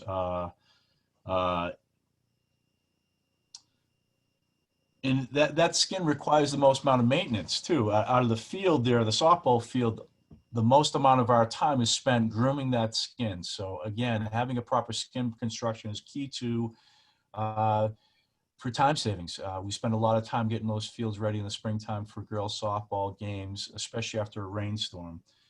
And lastly, the skin poses the greatest risk of injury. So again, when you have materials in areas like this that were built in the 60s, when you didn't have the perfection grading equipment that we have now, you have imperfections, and sometimes imperfections can lead to injuries. So essentially, as already mentioned, that's the first part of this design and engineering, is actually recreate, design, and engineer performance infield skins at both these diamonds at Claxton. Next slide, please. As I mentioned, why now? Former landfill site. They need to be brought up to standards, as we have with many of our fields out there, DeFazio Memorial, Walker Gordon Greens, the Newman fields, last summer the cricket fields. It's time to bring these fields up for the next generation. So, and how do we do that? We excavate, we dispose of the old materials, we rebuild these skins to a professional design standard using the proper equipment and materials. And why do we do this? Really for playability and for safety. As I mentioned, eliminate the grass lip that exists on both fields. The proper grading, the field elevations are key and critical to success in the future, as well as preventing any injuries from trips and falls. And tying in those surfaces, again, today, if you go out in those skins, you'll see the elevations don't jive. So why? You know, through the years, those grounds have settled. That former landfill site is settled, but it's time to actually get in surfaces that won't shift every year like we see now. And lastly, as part of this design and engineering and future construction, if voted and approved, and it goes that far, would be some accoutrements. We talked about some dugout shades, some structures, outfield fencing to frame in the varsity field, and just the basic accoutrements to bring those fields up to a level for our girls in varsity and junior varsity softball. And lastly on this slide are the lighting upgrades that are drastically needed. Next slide, please. What I think I mentioned this, removed, as you see in the picture there, that's Claxton 1. How do I know about the ledge over by third base? Well, unfortunately, we built that batting cage you can see in the back behind the skin, and that was something to actually get the sonotubes and the foundation set over there. We actually had to pin the foundation into that ledge outcropping for it to pass the building inspection and the building permit. So again, remove, rebuild from the ground up, making sure elevations and field grading tie into the site is crucial. Thank you. Next slide. Lighting upgrades. I think the picture of the lights kind of tell the tale there. So you see the light in the picture, that's the highlight, that's the metal highlight, and below that is actually a second light lower, which is on a telephone, a creosote old telephone pole. So we have a mishmash of different lights out there, and certainly vintage to say the least. Next slide, please. As I mentioned, so two-part project: construction, field improvements, lighting improvements. So as a part of the field improvements, we talked about the accoutrements, some new player benches, warning tracks, potential scoreboard, additional landscaping, shade structures, and fencing. So kind of all the things that you'd come accustomed to with a new field. Thank you. Next slide. I think that is the end of my PowerPoint.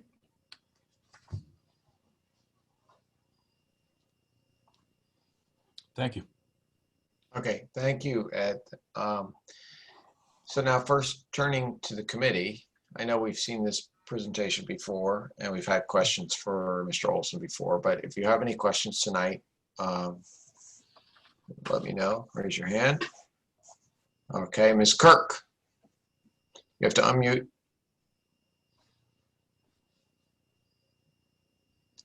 You have to unmute. I'm sorry, with all these fancy improvements, what about bleacher seats for the observers? We have bleacher seats at Claxton right now, presently, at both Claxton 1 and 2. Thank you. Are they adequate? I've never noticed them. Yes, they're adequate. They suit the purpose, yes. Okay. Okay, any other questions from the committee? And Artie, Mr. Crocker. Hey, Ed, I had forgotten. Was there any projection as far as the savings cost on lighting when we do go to the, replacement, likely high powered LEDs of some kind? Any estimate in the savings at all? Question. Artie, I hate to admit this to the group, but I don't pay those bills, so I have no idea what the costs have been for the lights. I think Park and Rec has always picked up the tab for the lights, so, but there will be savings. Obviously, LED and modern fixtures cost a fraction, and I know Karis has been instrumental in setting up the town on LED across our street lights, so I think that the knowledge and the proof is there that the savings will be considerable. I'll be honest with you, Artie, not many people want the lights there just because they're lackluster and they don't really provide the R effect of the Friday night light game. So we've had decreasing amounts of interest in having lighted games there because of the fact the lights are so inadequate. It's also my understanding, Ed, that as you were saying, the lights right now are all manual on, which means eventually manual off, whereas the new ones would be all essentially remote control. Turn them on, turn off, everything remote control, correct? That's correct. Yep, just like similar to DeFazio and Memorial. Yes. Excellent. Okay. Any other questions from the committee? All right, now members of the public. Daphne, do we have any members with their hands up? There are presently no hands up for this item. Okay. All right. Ed, you're up next for our next one as well. So stay right there. We're going to move on to 2020-07. This is resurface synthetic track at DeFazio Field. Another request by the Needham DPW and Park and Rec. The last one request was for design funds. This is construction funds. The liaison on this, your liaison on this is whom? I just can't recall. Laura and Paul. Okay, well, that's Laura and Paul. Okay. Paul, if he's there, or Laura, can we give a short introduction? Is Paul, let's see if Paul's present. No. Okay, Mr. Alpert, or Laura or Paul, do you want to give a little introduction to this?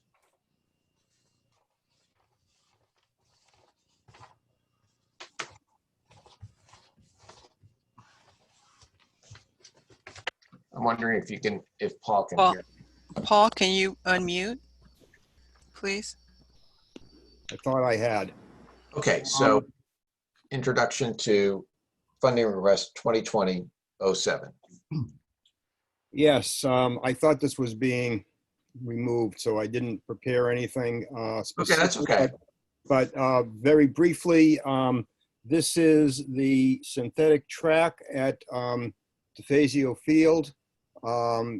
Mr. Olson will present more detail, but the track has gone beyond its useful life.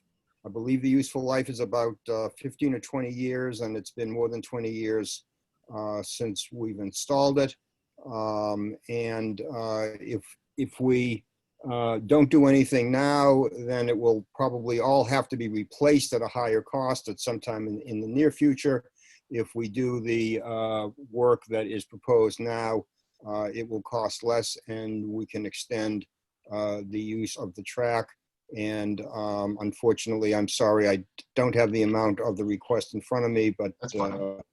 That's fine. We have the, all that is published, and we can actually ask Ed to mention the amount. And I have the request here as well.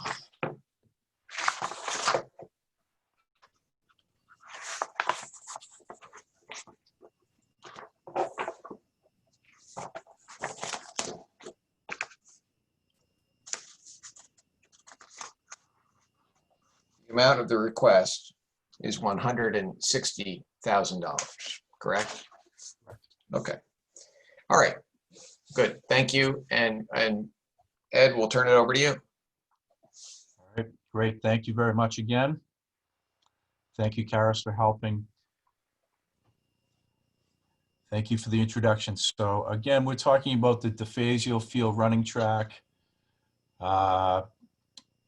This was built as part of the Field of Dreams. So as you see in the beautiful photo before us right now, that is DeFazio. Those fields were reconstructed as part of the Field of Dreams, I believe, and Rick helped me, 2009, 2010. I've been here 10 years, so I came in kind of right after everything was finished, maybe a year or a growing season afterwards. So the track right now is about 11 years old.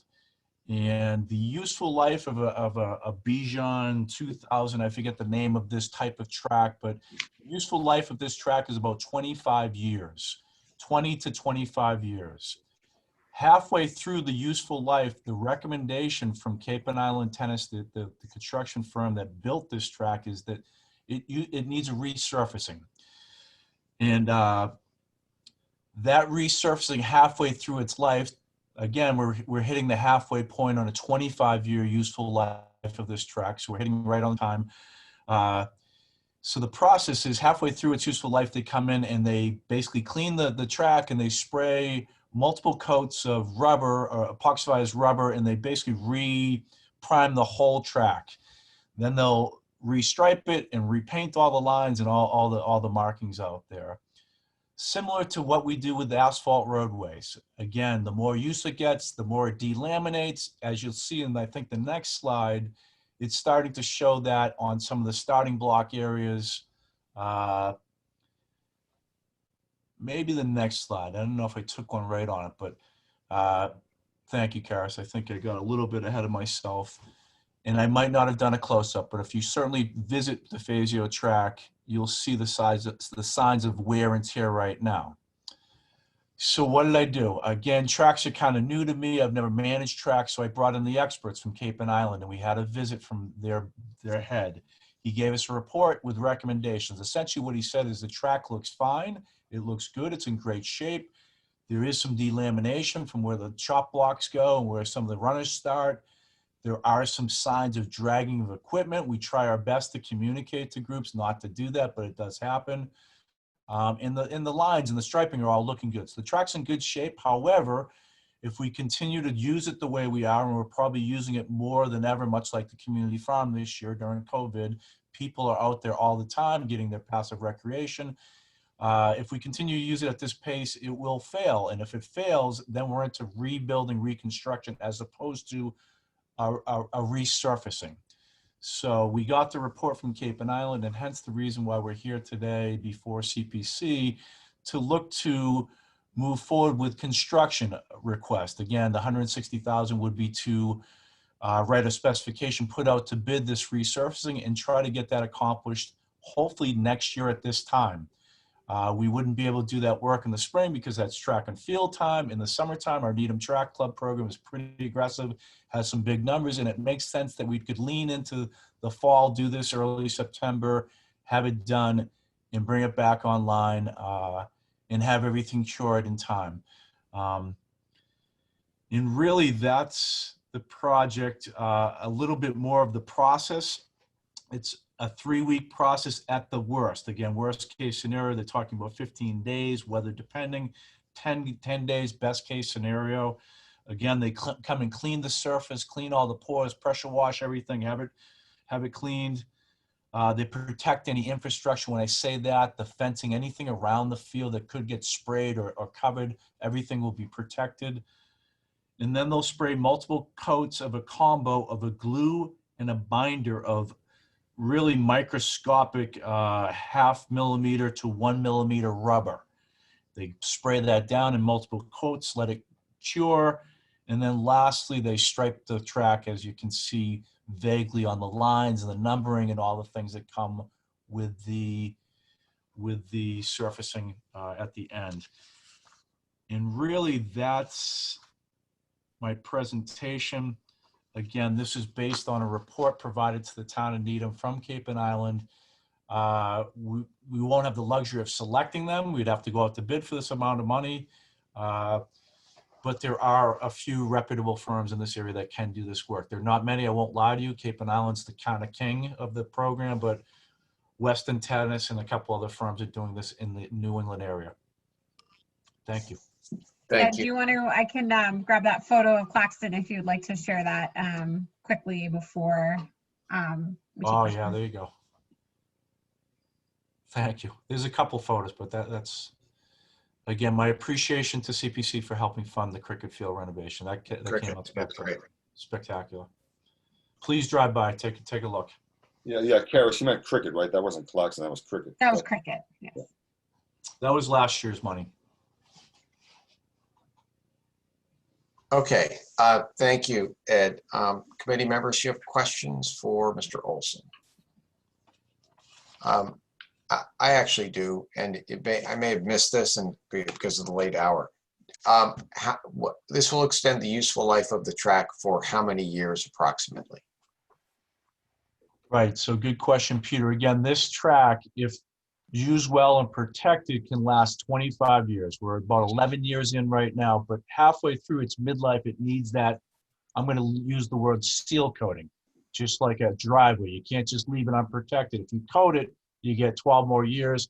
And then I want to say, the track won't delaminate and fall apart. It's the base. It's like a road base. So again, it's that point where you have to dig it back up, check the drainage, and put it back together as a full reconstruction. But the useful life is 25 years. We're halfway. Now it's time to seal coat. Okay, so let me just clarify this then. So this process will hopefully ensure that we're going to get a full 25 years out of it. That's correct. At the end of 25 years, we may be very well faced with a situation where the base itself needs to be replaced.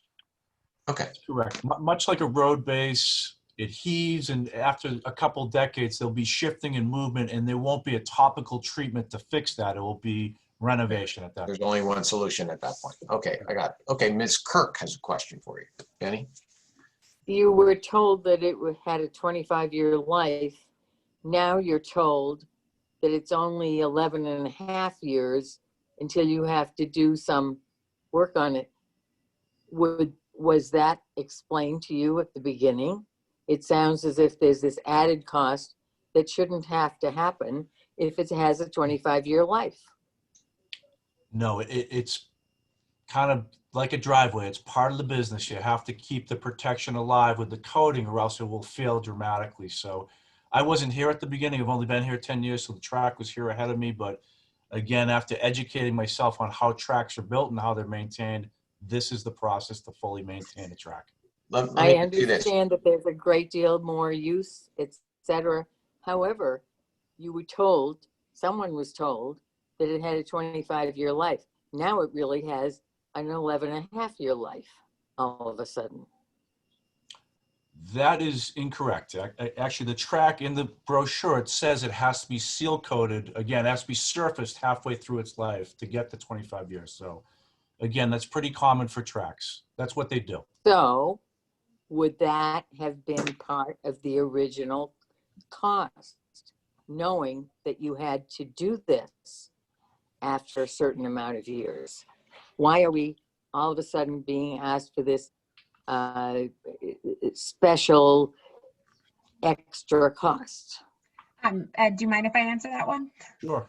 Okay, so I think it has a little bit more to do with municipal financing and how we fund our projects. So this particular project was a capital project that was taken on by a quasi nonprofit, I believe, that renovated DeFazio Field.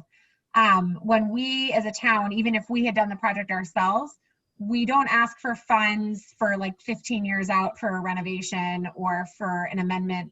We ask them as part of our capital cycle. So the initial request never would have included a cost that would have been 10 to 15 years out. That's not the structure of how we fund it.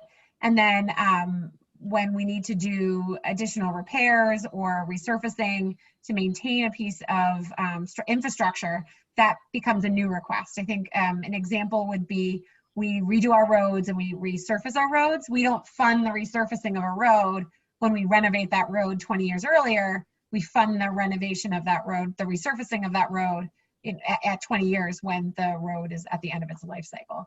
So I think it may have more to do with how we fund it. They would never have asked for the full amount 10 years ago. That as long as I think, as Ed is indicating, they made it clear that we would have to do that work to maintain the track. I think that that's about as transparent as we can get. Okay. I understand what you're saying, but I don't think it makes a whole lot of sense. It should have been part of the original contract. Okay, that's a little bit out of the purview of the request, and so but I think we've discussed that. Okay, any other questions by the committee members? Okay, let's turn it over to the members of the public. Do we have any hands up from the? You have one hands up from Peter Olive, and I am going to promote him as a panelist. Not to be confused with Paul Oliver. I won't do that again.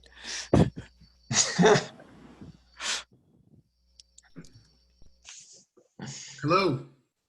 Hello, Mr. Olive, you're back. Thank you, I'm back. That's good.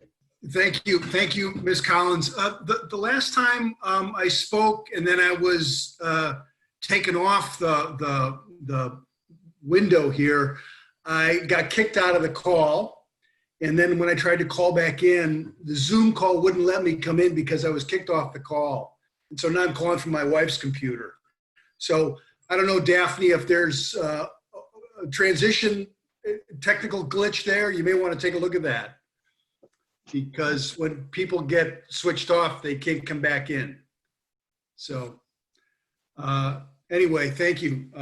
Peter Olive, Precinct H, Town Meeting Member.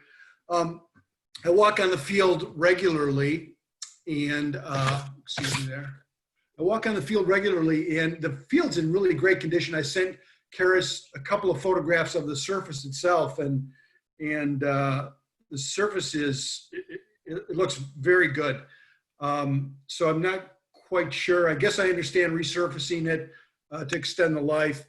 But if there's signs of wear at the starting blocks, is it possible that we can, that we can just do spot resurfacing at the small areas where the delamination is starting to show? Because in general, the track looks like it's in perfect condition. I asked a bunch of people walking that day whether they think that we should resurface the track, and they said it's fine. Maybe they don't understand the technical reasons. One person said $160,000 would be a complete waste of money. This track is in great shape. So, okay. So you have I'll take your question as, can we do spot repairs, if you will, kind of like filling a pothole as opposed to just yeah. I mean, okay. Well, I'm going to turn it. We'll see if Mr. Olson can answer that question, because remember, we did have kind of the experts in the area do an assessment. So let's see if Mr. Olson can help us with that question. Ed? Thank you, Peter. I'm sure you could. However, the track is aging universally across the whole surface. There's signs of delamination, clearly obvious, but I don't think it would make sense to just do that and ignore the rest. It's a process. So I would think that would be an incomplete waste of money because we'd be back at the other spots later. So I think they do it as a whole. As I mentioned, this is kind of what they do midlife to protect everything so it ages uniformly, consistently across the board. I'm not a track expert, but we did have the best in the world out here that looked at it with the report. So, Right. So I think that's worth noting, which is that you went out, got an expert, did an assessment of the track, and made a recommendation about what you should do. Is that correct? Is that right? Yes. Okay. Just a follow-up Sure. question Sure. for the committee. I understand that that the committee receives requests for funding, and and this is the first time I've really participated in this. And I apologize. You guys are doing really tremendous work, and thank you all. We seem to be spending a lot of time on athletic fields and church renovations, and the rental assistance program, which is next on the agenda. I think there's $100,000 allocated for that, and there's $460,000 allocated for these other things, church repair, fields, things like that. And I'd like the CPC to consider the priorities between affordable housing and rental assistance versus athletic fields that get used part of the year, lights that get switched on a few nights a year for games, engineering soils and glue binder, high-tech engineering solutions for athletic fields. But our affordable housing in this town is crumbling. There's a master plan that was released last year that shows that we could put millions of dollars into this crumbling infrastructure. We want Needham to be more diverse. We want more affordable housing in here. There's Black Lives Matter signs all over the place. I've got one in my front yard. And I think the priority really needs to be affordable housing. Thank you. Okay. All right. Thank you. I just want to note, just so you know this, that there is kind of a capital plan, if you will, so that CPC and the funding and as a funding mechanism, we try to integrate it into the long-term capital planning of the town itself. So this committee and our expenditures are a little bit of a cog in the wheel, but you correctly identified kind of the discretionary elements that this committee has. And what you're effectively saying, standing up and saying, being an advocate for, look, let's focus these funds on this affordable housing as opposed to engineered soil for, right. So, and I appreciate that. One thing that you have to understand is that as a committee, I mean, we do play a role in kind of long-term planning, but as a committee, we look at the things that come before us. So with some anticipation about what may be coming down the road in the future. So with respect to affordable housing, we're aware of that capital plan. We're aware that at some point the housing authority may be in front of us asking us for funds. And that's kind of on our screen, if you will. But you raise an excellent point. And what you're basically saying is, you want your voice to be heard on questions of priorities, right? Is what you're effectively saying. Thank you. And so what I would say is you look for opportunities to express that. But what we do is we examine grant requests that come before us. Okay. So the CPA was amended in the recent past to specifically provide for uses of recreational fields and renovations of recreational fields, in part because, I don't want to go too far afield, but in part because towns that are close that are densely populated and very close to the city don't have a lot of open space to acquire or open space to maintain, but they do have recreational fields that get a lot of heavy use. And so the thinking was, well, let's use some of those funds through CPC in order to facilitate the recreational use for the town. But you raise an excellent point that there are other uses, including affordable housing, that we should be focusing on. And thank you for that comment. Thank you. Okay. Okay, Ms. Kirk. I think actually the track at Del Fazio Field has a life of 12 years and it was misrepresented. And I think that whoever made that contract made a bad contract. That's my opinion. Also, I totally agree with Peter. My emphasis, of course, is going to be on Needham housing, and I will be 100% behind all of the things that we can do for Needham housing. Okay. Good, thank you. Okay. All right, do we have any other, thank you again, Mr. Olive. Any other comments by the public? Mr. Chair, there are no other Okay. hands up on this item. Okay, thank you. Hey, Peter, I would like to just reflect something back on Peter Olive, if you don't mind, Mr. Chair, and that is, you know, we have talked, you know, obviously our responsibility is to decide if it qualifies to under the CPC funding. Of course, I mean, that's obviously our responsibility. But as personal, you know, representatives of the town, you know, we have talked about, reflected back as far as what is happening with funding in the funding in the town. Obviously, that's why some of the funding is going now to rent, you know, helping with the rent support and so forth. I do agree with Mr. Olive that as when we get to town meeting, because again, we're just voting on, does it fit the category? But when we do get to town meeting, I think it is fair to look at what's happening on how funds are being voted in and what really has to be done now and perhaps what can wait. I tend to think that the Claxon Field really has to be done. That's of great expense to the town, what's going on with some of the lighting and there's some dangers in the field and so forth.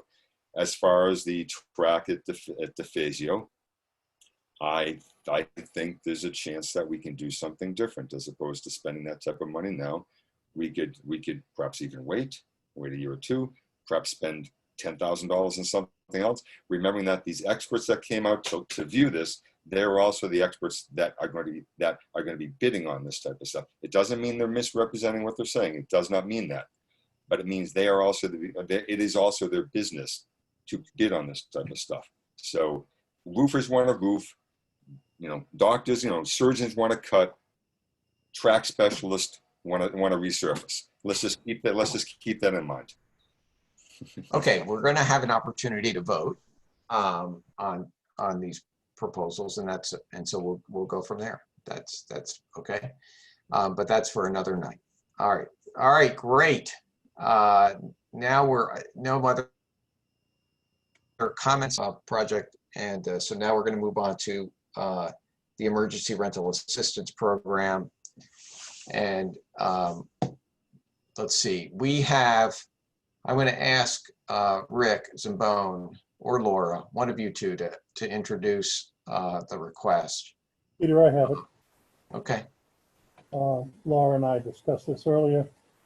The Emergency Rental Assistance Program, the Needham Affordable Housing Trust is proposing to establish a short-term emergency rental assistance program for qualifying Needham renter households who have suffered a reduction in income due to the pandemic.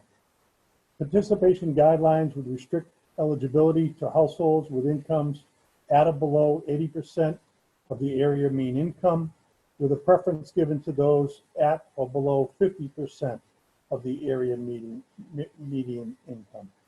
Applicants must provide documentation of income reductions due to COVID-19. The program will be administered by a nonprofit housing organization responsible for accepting applications, determining eligibility, dispersing checks, and providing regular reporting on the progress.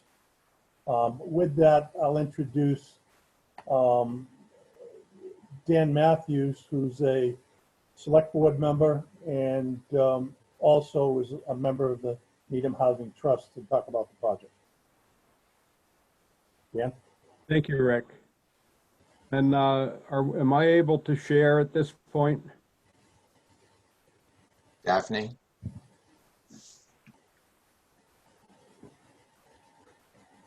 Mr. Matthews, do you have we'll get the answer to that. Do you have a, there you go. You're doing well. Good. Okay.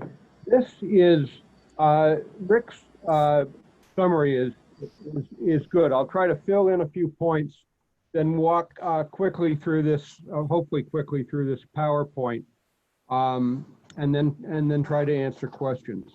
The community preservation funding mostly is committed as a capital program, and you've been discussing and for various purposes, the historic, the open space, recreational, and housing is one of the four main topic zones.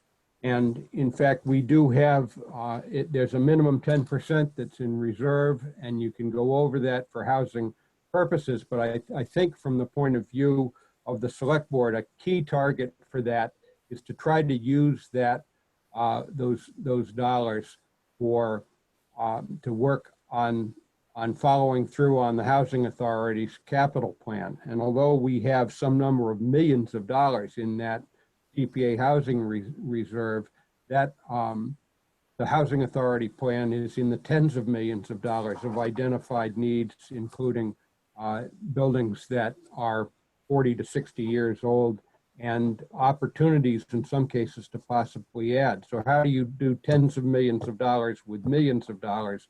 I think it's that those funds become a source of seed and leverage funding. It's a very complicated business, and I know that the Housing Authority is working on that, so I'll leave that at that point. But I want to be clear that that's an element of our thinking.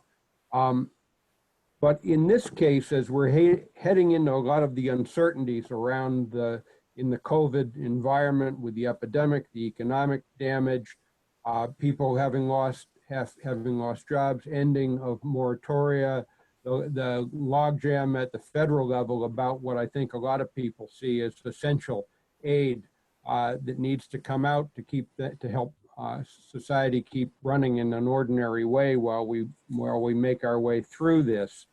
One of the opportunities that came out and is permissible under the statute is to use CPC funds for rental assistance programs, and the town, through the Metro West Foundation, has received a $50,000 grant to be used towards such a program. And the Affordable Housing Trust, which is a town agency, which is basically consists of it's a 7-member board, 5 of whom are members of your Board of Selectmen, is recommending that we match that 50 with 150,000 from the CPC housing funds in order to have that available as we come into some of the uncertainties in the fall. The parameters of the program are to be able to provide up to 3 months of assistance, paying up to half of a household's rent to a maximum of $1,500 a month. The target population is people who have lost significant income as a result of the COVID situation, most obviously losing jobs, but there may be other things involved, and that are now at 50% or less of the AMT, the area mean income, by household. There are, as I say, quite a few uncertainties on this. We're not exactly sure what the demand is. We're not sure exactly what the need is. It might be much more or much less than we're proposing, but we do feel that with the environment and all of the uncertainties that we're headed into, that it makes a certain amount of sense to have this tool in the toolbox. It will be administered by a vendor that works in this area. There are comparable programs in a number of nearby communities, each kind of finding their own way. But we're around the median of what or comparable to what they're doing with this. We intend to use a vendor very likely associated with the Metro West Collaborative Development to help manage the program. And an upward limiter on how many dollars we're putting into this is, again, this is coming from our CPC housing reserve, which we are protective of because we see long-term capital needs that hopefully we will have an opportunity to leverage if we've got adequate funding there. So taking a look at the PowerPoint if we can. This is a summary about the first page is a summary about sort of the context. There are 83 communities that have adopted different kinds of programs. Some have other forms of funding available them that we don't have, such as community development block grants, or in some communities in the western part of the state, there's a consortium of small communities that actually are the beneficiaries of a private funding source.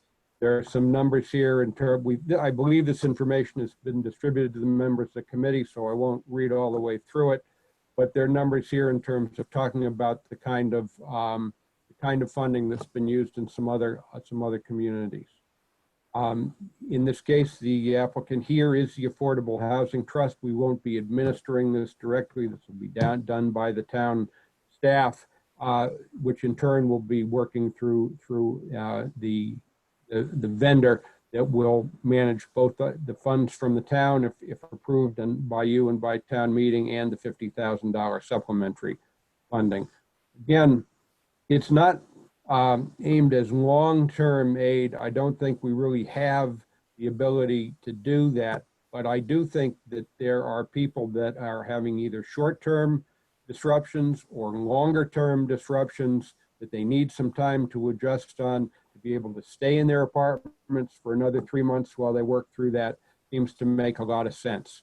The degree of need to a certain degree is speculative, but we do know statistically there are 1,700 rental units in town. About 300 of those are housing authority units, which, because rents in those are adjusted according to income, are not covered by this program. We're mainly looking at people who are in existing private rental housing in town. And to note, we've added approximately 700 units in recent years with newer residents to town. Those are all 40B units. Some are at market rent, some are to a degree subsidized, but may have rents that can be very challenging for people who have lost employment or have other hardships. So we think that there's a target group. We know that coming into the pandemic, approximately 550 rental households were paying, from the statistical information that we have, 30% or more of their gross income towards housing expense. That's a benchmark that is used commonly as a target number that people try to stay in the range of or below as family units in planning. So if they're over that, they were certainly under some burden coming in, and if they've had a job loss or something, they may be in a very serious situation now. This slide shows the example of what the 50% AMI is for different household sizes under the current federal rules and standards. The program is open to people at up to 80% AMI. The idea is to take applications. If all of the applications under 50% AMI can be honored, we can then move on to the 80%. If the capacity of the program is overwhelmed by the 50%, under 50% AMI, we'll be having a lottery at that point. So that's kind of the boundaries of this. But these are the target income groups that we're talking about. This again is, as we've said, up to 50% of the household's monthly rent, up to $1,500 a month for 3 months. Basically aimed at private rental units, including the affordable Chapter 40B units in the new developments if folks otherwise are qualifying. They said the housing authority, because they have sliding scale rents, are not, this does not apply to those units. This is sort of an implementation pathway in terms of we need to seek your approval. If you approve, we'll go to town meeting. If town meeting approves, we'll introduce the RFP and contracting process for the vendor. That should move fairly smoothly in as far as we're going down a path that, although other communities are new to this also, and many of them are doing it differently, there is enough similar activity in similar communities that we think this should go fairly smoothly. This is the timeline. Again, we're looking for your vote. October 4th will be town meeting. Under the current rules of engagement, the state eviction moratorium ends on October 17th.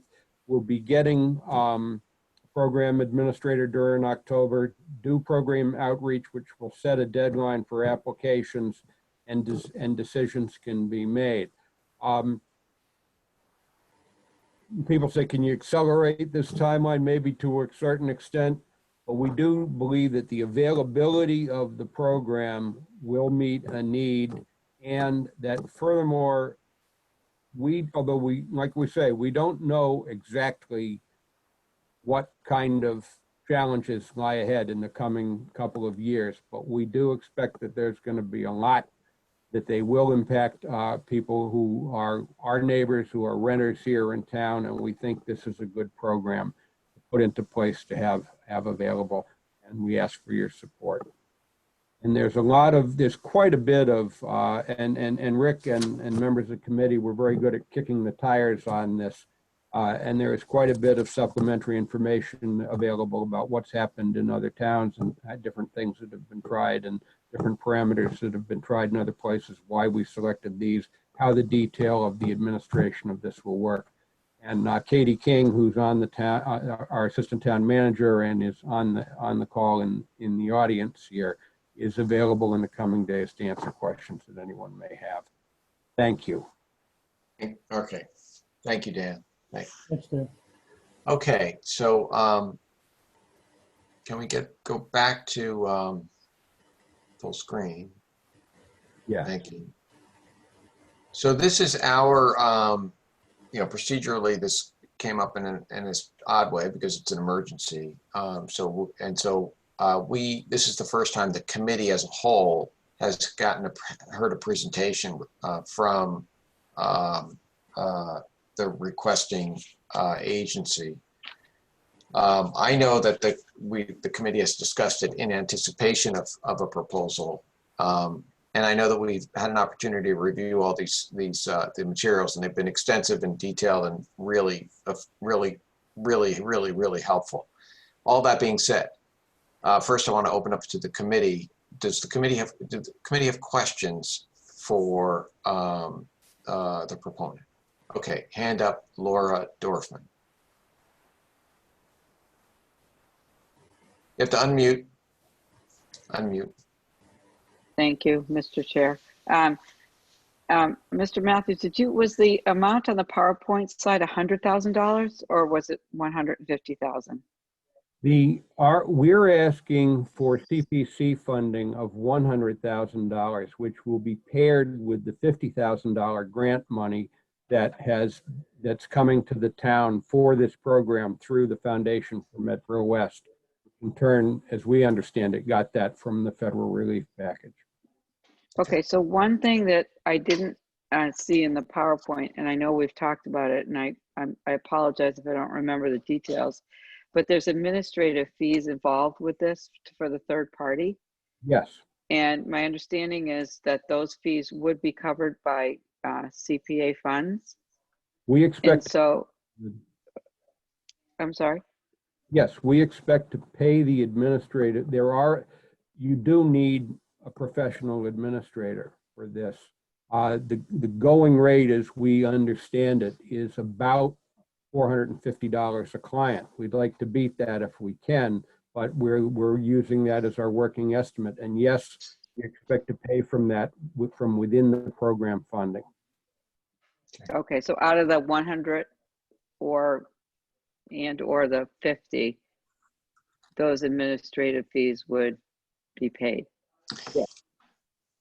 If you had, say, clients, 450, you'd have about $20,000 of administrative fees. Okay, so that reduces the amount available for the people who need the assistance. Yes, it's the gross cost of the program. Okay, thank you. Okay, any other questions? Mr. Dermody. Yes, thank you, Mr. Chair. Thanks for the presentation, Dan. Is that standard practice that the funds, and forgive me if it was covered in the PowerPoint, but to pay the administrative funds out of the total bucket that's provided for this project, like in other towns? I can answer it from sort of our point of view. Those costs have to be paid from somewhere. So you could either ask for additional funding to cover those costs, and that you would have 150 gross for awards or net for awards. I think that there's a trade-off for the board from the point of view of, and I think I may be using the term select board interchangeably with Housing Trust. We've had a lot of discussion about this. I think we want to have this in place to help people in a situation that's very uncertain that we're coming into. On the other hand, this is something that the town has never, in my time of involvement, been involved in anything like this, nor have we used CPC funding for anything like this. Our CPC funding has all been for capital work, not to support an operating expense of some kind, which is what rent is.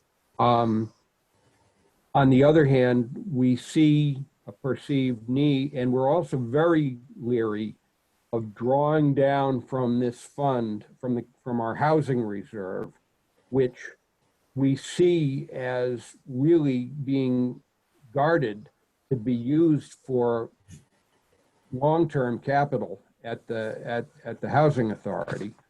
And so we're very protective of those dollars. So where does that leave us, I think, is the idea. We want to do this so that if nothing else, we will have it available to help people if we get to the point of needing it. We want to do this just so we will have some experience with how this works, and to see, is this program too generous? Is this program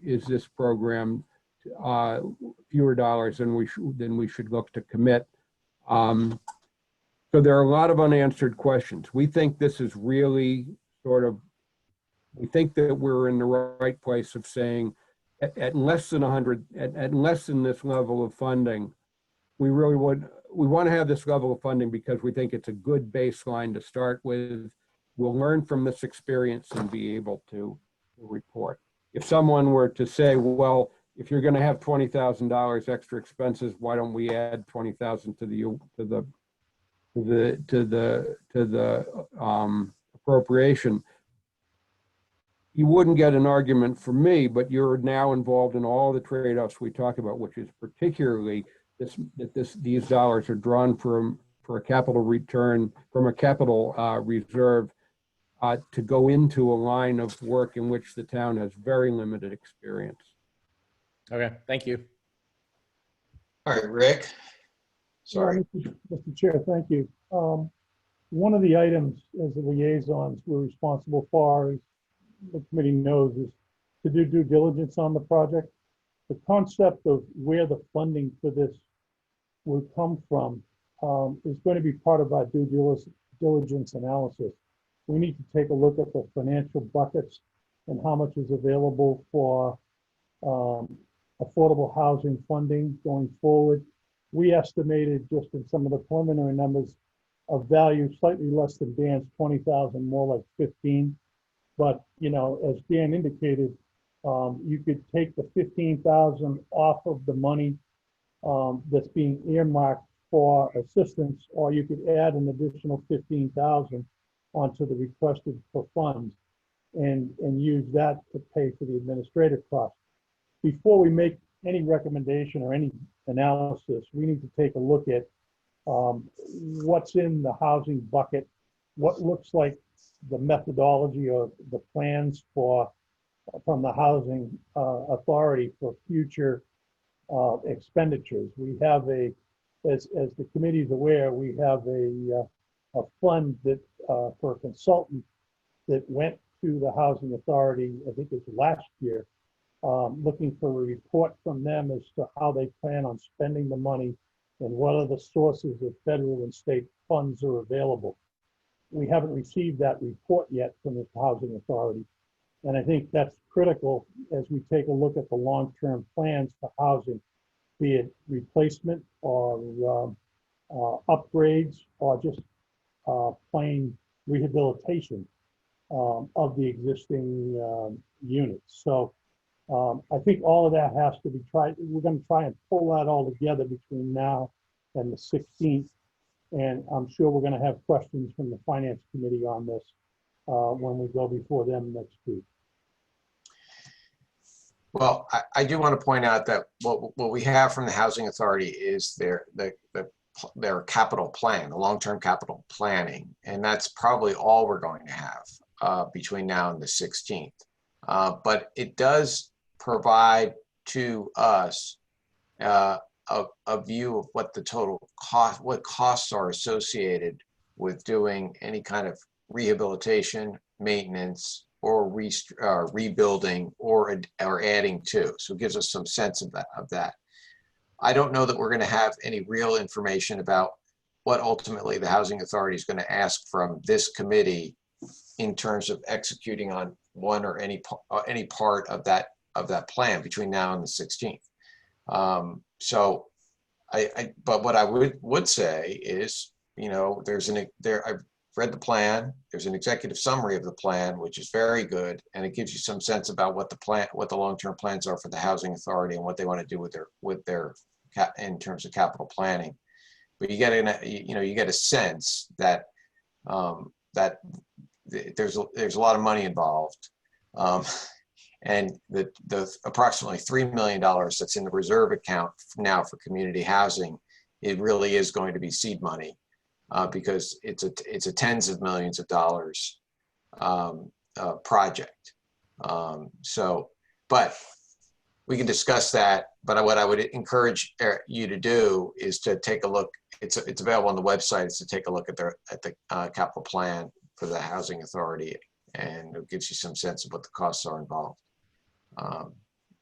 So, all right, Joe, you had your hand up. Yeah, just a quick comment or question. The two funding sources for this program, the $50,000 grant and money from the CPC, correct, Dan?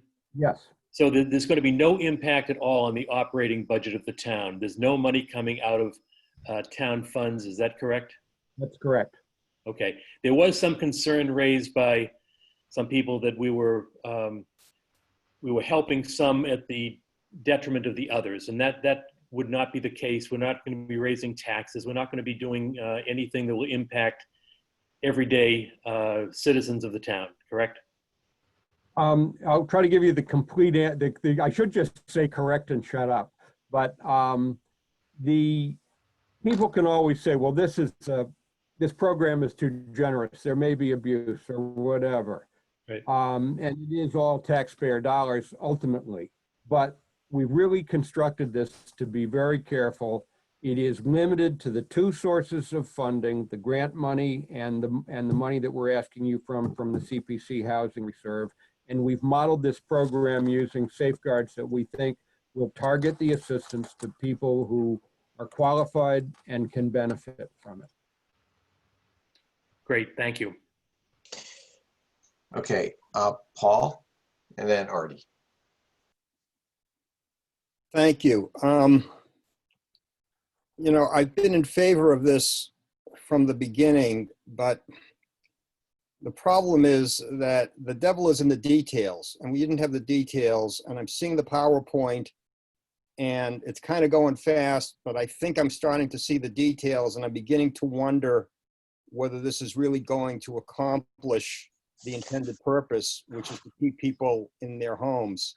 So if I've got my facts wrong from what I've seen on the PowerPoint, please correct me. But from what I've seen, from what I think I read on the PowerPoint, we will provide a tenant with up to 50% of the tenant's rent, maximum of $1,500 for a maximum of 3 months. So that if somebody's already paying more than $3,000 a month, it's a maximum for that tenant of $4,500. 3 months. We're already 6 months into the pandemic. If somebody lost his or her job in March or April, they're probably already 4, 5, 6 months behind in their rent, probably more than 50%. So come October 18th, and from what I'm hearing on the news and reading in the newspaper, the landlords are chomping at the bit to get into court and evict these tenants and get new tenants in who can pay them. And are we going to give people money or send money to landlords and find that these people are going to be evicted on October 18th anyway, after we've spent $150,000 to try to keep people in their homes, and it's not going to accomplish that purpose? Have I read that wrong, Dan? Maybe from a slightly different angle. The problems potentially facing regional housing markets are potentially, we don't really know, but they're potentially in scale just far beyond the ability of a town government or a limited fund like the CPC to deal with. That's why I think a lot of people were looking to the federal government to come forward with a second stimulus bill or some other much larger scale approach to all of these issues. In some scenarios, things are going to get very, very bad. In others, maybe not so much, because people adapt and they make their way through. But one thing that this is not going to sustain somebody for a year. It's a 3-month program. But one thing that it does do is you may have a lot of people who either are going to be able to get back on their feet in over a 90-day period, or even if not, that they can really benefit from having 90 days of protection in order to figure out the next steps in their own life. And I think that that's the kind of funding, and particularly when we're talking to people who've been knocked out, who had been living here on their own, but now have been knocked down below 50% AMI, that we think that this is this is amount of money that's within the program's ability to put forward, and it can provide a benefit. I'm still not convinced that people aren't going to be evicted come October 18th after Well, let me ask Dan that question, because one of the, and I think we're still working on this, but there is there's a reference to agreements with landlords, because the funding would go directly to the landlord. And do you have any? I know, we put a tremendous, we basically put this request in with the Housing Trust and the Select Board, and you guys have turned it around and done a great job. First of all, and I think we all, are highly appreciative of that. I'm wondering if I was curious as to what are those kinds of terms that are being struck with the landlord with respect to this grant money that's being paid. And we haven't really got the detail of that, but as a way of looking at it, there's certainly the program is if a landlord accepts, the payments will go directly to the landlord. If the landlord accepts a payment for a period of time, then there's not going to be an eviction during that period of time, regardless of what arrearage there is or what fraction of the rent is covered. But after the payments end, it's really to a certain extent, we're mediating and buying a grace period. We're not, the program does not have if things are as bad as for example, Paul is describing, if it goes in that direction, this program does not have the resources, and your program doesn't have the resources to fully protect against that. It really, it's more limited. It's a more limited design. Okay, so then what I'm hearing is we may be able to buy October, November, December. Yes.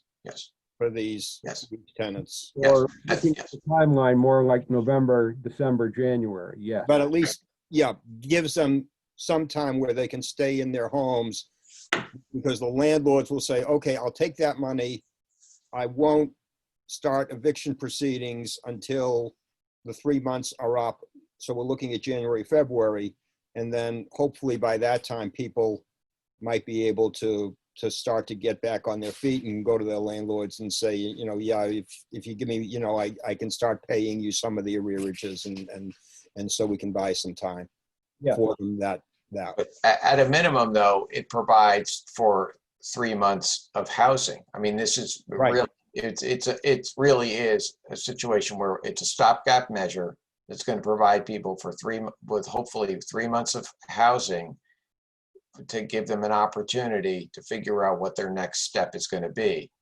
It's a very limited program, but because it's a big problem and we can only address it in a limited fashion. But I think that if we have the appropriate agreement in place with the landlord. Exactly. Okay, so you're right, the devil is in the details, but I'm sure, but that's a question that I had asked the Housing Trust about, and so I'm sure that's, you know, I'm sure that that's going to be addressed in the proposed agreement with the landlord. All right. Okay. So I think that Artie, did you have a question? Yeah. Well, I mean, a lot of questions were just asked, but a little follow up, a little more nuanced understanding, a little more clarity. So this program is going to be voted on time. I mean, there is going to be the program is, the staff, the administrator is going to be in place at the end of October to be able to reach. There's two questions: to be able to reach these landlords, to be able to come up with the agreement. That's one thing that's going to occur. Is I didn't see that in the timing. It sounded like it was more pushing a little bit more to December. The other question is this: if the landlords get that money, do they still have the power to extract more money out of the tenants? Can that happen, or does this agreement stop them from accepting any more payment from the tenants? Those are the questions. Sure, and I don't want to get too far down the road and also I just want to make a note. I keep seeing Laura's raised her hand a few times, so I hope she gets called on. The way that we envision this at this point, and we're going to work this out with the consultants and the vendors and watch what the other towns are doing and so on. The rent, this $1,500 at the maximum is targeted at half of the rent. So if half of the rent is not being paid, we're not looking in this program to have that forborne. Hopefully the tenant is able to pay some portion of the rent, hopefully that half. But if they have arrears, then those are going to have to be addressed. Would not see the program barring the landlord from proceeding to eviction after the program ended. One thing I would say is if they accept anything from the town for any given month, then they cannot evict or proceed on evictions during that month. They're just any unpaid balance or any arrears that was due before they entered into the program is stopped. I think Peter's term stopgap program is really the right word to describe what we're talking about. I think the idea is that this is a big nationwide problem that hopefully is going to be addressed in a serious nationwide policy manner. This program is a relatively limited tool to work on it, but like as we're saying, it's better to have this tool than to say, well, that's not enough. We think that it will help. Okay. All right, so Laura, you've had your hand up a number of times. So yeah, just a couple of things. To Paul's point, in the lending industry, we are continuously reviewing applications for payment deferrals on mortgages. So I look at this in a similar vein, in that timing wise, we don't say, well, this person didn't come to us in March or April when this whole thing started, and you know, there's an ongoing need. It's a rolling kind of a situation with furloughs and layoffs and whatnot. And we're only considering payment deferrals on a 3-month basis for mortgages. So I sort of look at this in the same way. And the other thing I would want to say is that with regard to the agreement with the landlord, it has to be specific, and it has to be a tri-party agreement. It has to be the landlord.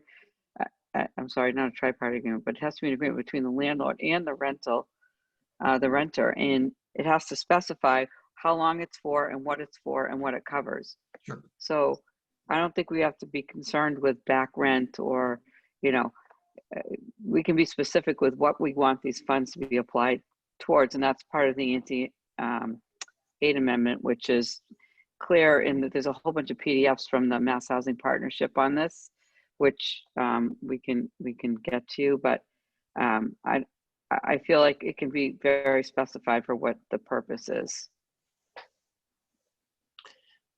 Okay. All right. Do we have any other questions for the proponent? Oh, Artie, Peter? Yes. Just, Artie had asked another question about the timeline. That is in the PowerPoint, which I hope you have access to. This timeline, because we're working through town government, the timeline of the implementation of this, the final closing on the applications are going to be the applications from the tenants. And the final application due date for those is targeted at November 30th.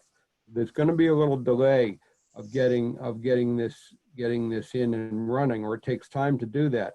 But the existence of the program, I think, is going to be a benefit. And I expect that at the time that it really is in full effect in the winter, is going to be the best time. But Dan, just to clarify, so it sounds like, you know, I can understand there can be multiple facets or timing of this. So the programming, let's say the full implementation, some of the submittals of the applications, end of November. But what about, but then it also sounded like something would start the beginning of this November. So I just want to understand. First, we need to have the timeline. Maybe I hope you've got, if you got it, I hope you've got access to the PowerPoint, but if not, the first thing we need is your vote, which is September 16th. Go to town meeting on October 4th. We will then, during October, secure a program administrator using the funds that town meeting will have appropriated. We're going to do outreach to let people in the community that might benefit from this be fully informed and have an opportunity to apply. We don't just want some people to know. We've got to try to be pretty robust about getting the word out. The applications will be due on November 30th. We hope to have the decisions made on granting applications by the 11th of December, and then the rental assistance payments would begin at the end of December, beginning of January. But before the money is actually ready to be handed to anyone, is there any avenue for an agreement with any landlords that they're not going to boot people out? Is that just an impossibility? Can that not occur until sometime later in December then? Well, as I would understand this, the first thing we need are the applications from the tenants. Yeah, sure. Yeah. Then we're going to, if those people are applying, we're going to find out if their landlord is willing to participate in this program, and at that point, test this out. I think what we're doing is provided a partial subsidy for some people that are in difficulty. That it's got that stopgap quality that we hope is gonna work. If someone, Paul used the expression, I don't mean to pick on Paul, but it's unclear to me the extent to which people are really desperate to clear out their properties to get new high-value tenants in, because I'm not sure how many high-value tenants are out there lined up for them. But I'm not a landlord or a tenant or except in a very limited way. I'm definitely not a landlord, and I'm not facile in the residential real estate market for rentals in the Boston area. But I think that there are a lot of landlords that want to work in good faith with their tenants to try to get through this. And they will be very appreciative of having a little bit of help to lighten that burden on everybody. Yeah. Well, it's going to be a massively difficult situation to deal with. So I don't envy anyone having to administer this and deal with the people coming before them. Okay, so now I think we've committee members have asked our questions. Let's see if we have any questions from the public. Daphne, do we have any hands up? Yes, we have 2 hands up, and I'm going to promote Reverend Darren.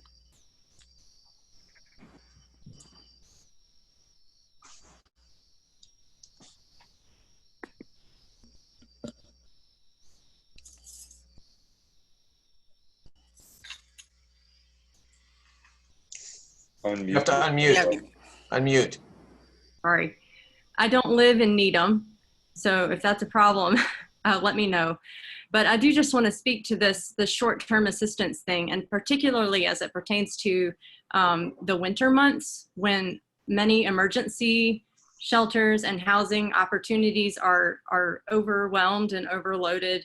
I think this has a lot of value just for that extra cushion for folks that, for both to relieve the burden on those emergency shelters and also to keep people in their homes for as long as they can be there. So that's all I wanted to say. Thank you. Thank you. Thank you, Reverend Darren. Okay, and we had a second member of the public, Daphne. Yes, and I will promote Peter Olive as a panelist.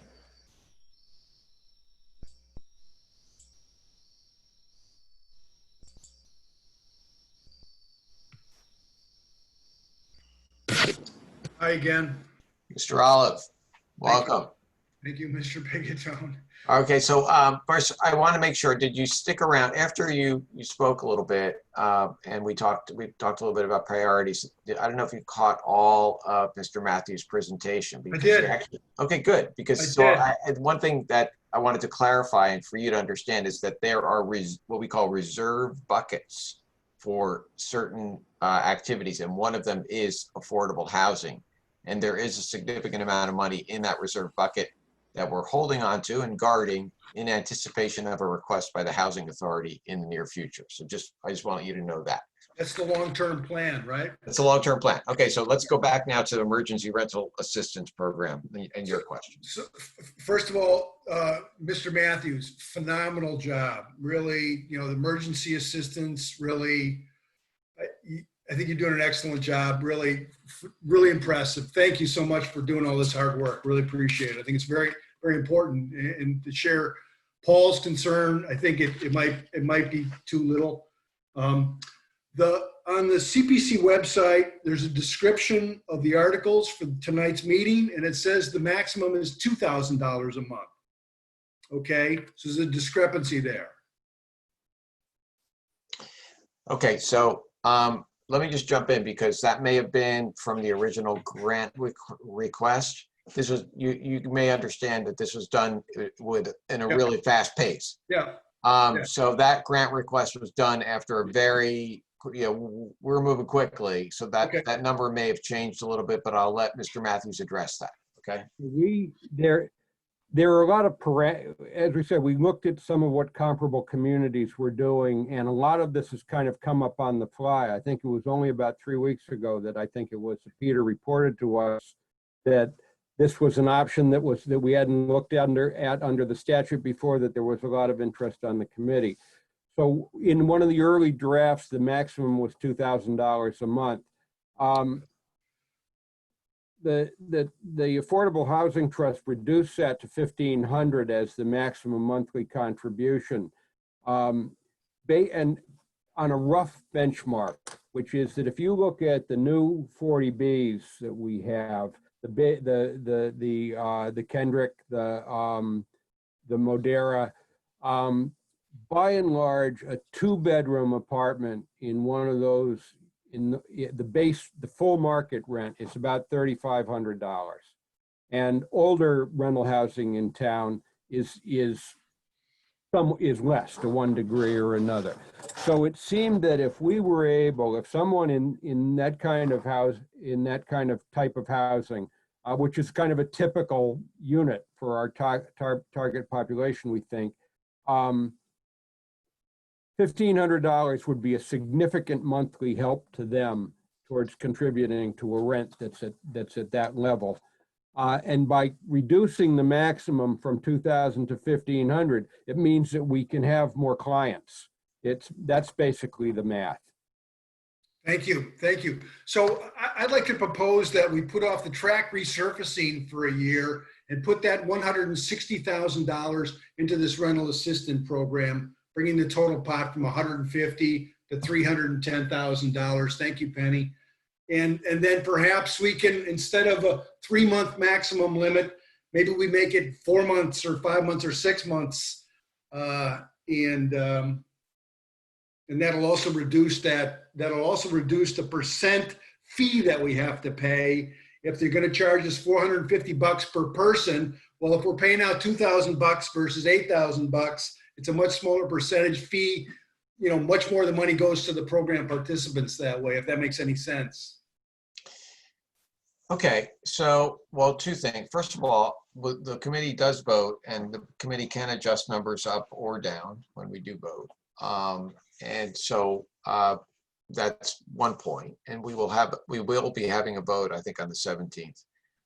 The other thing for you to note, though, is that this money is coming from a restricted funds bucket for housing, for community housing. And the track is being paid out of what we call our general bucket. So it doesn't come out of a restricted funds. So just bear that in mind. But what we'll do is we'll take your statement is basically an enthusiastic yes, and we should be doing more, and please examine that. And so the $160,000 from the general funds, can that be used for housing or this rental assistance? It actually, yes, Peter, it actually can. Yes. All right. There's no, yes. Can I make that proposal, or is that Good not? question, I can't propose anything. No, you can, sure, you're a member of the public and you're saying, look, CPC, I'd like you to look at using funds from the general bucket to further, to fund this a little bit further. And that's something we're taking. This is the reason why we are having a public hearing, so that people like you can say those things. Okay. So it's absolutely proper. And I think the track can wait a year. This is far more important than the track. Yeah. Okay. You don't want the track resurfaced. All right. I mean, no, I understand. No, I'm not. I love the track. I want it resurfaced every year. Okay. Priorities. I get it, and that's fine. And so yes, so that we're going to we take the input from our public in these public hearings, and those are things that we consider when we deliberate. So yes, we will take that into consideration. Okay. Peter. Yes. Mr. Chairman, as your prior mention of me as your financial guru, whatever you called me there, the point is that because of these buckets, the two of them are not mutually dependent upon one another. Yes. You could fund this for $400,000 out of this community housing fund and still do the track. Okay, they're not dependent upon one another either way. Yeah, that's a good point. It's not a binary choice. So that's an excellent point. Okay. All right. Any other comments? It's 10:30. Should we take some votes and end this meeting? Well, we're not taking votes tonight. Then just end the meeting. It's 3 hours. Come on. Okay, so let's. Mr. Chairman, you have another raised hand on this issue. Okay, let's hear from the member of the public. That's what we're here for. Let's hear from the member. Ross Donald. Okay, Mr. Donald.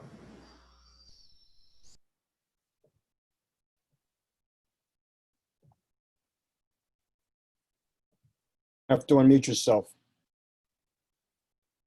Okay, unmute. You got muted again. Okay. Well, it says mute. We can hear you now. All right. Okay. Muted again. Okay. We can't hear you.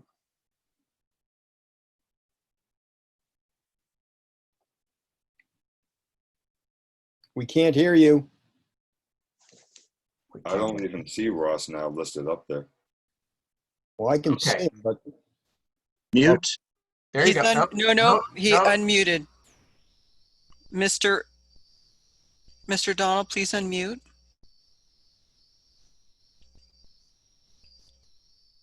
How are we doing? There. Fine. All right. Thank you very much. Just a couple of comments. My name is Ross Donald. I'm a town meeting member. I ran for commissioner and lost. So I'm in some good company, I guess. But I hear about the perceived needs. I've been living at Chambers Street in public housing for 10 years. And I guess I have a different perspective. There's an abandoned building, a former community building. I think that's a perceived need for the residents here. We live in units that are about 420 square feet. The trade-off is that we have open space and some community space and community buildings. So that's a perceived need from my perspective. That is different from the long-term capital needs. And just a comment on what about half the cities and towns in Massachusetts, as I understand it, have taken advantage of the Community Preservation Act funding program.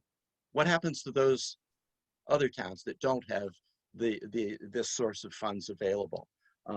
Just a thought, and I probably that the problem is going to be solved in another way for those people.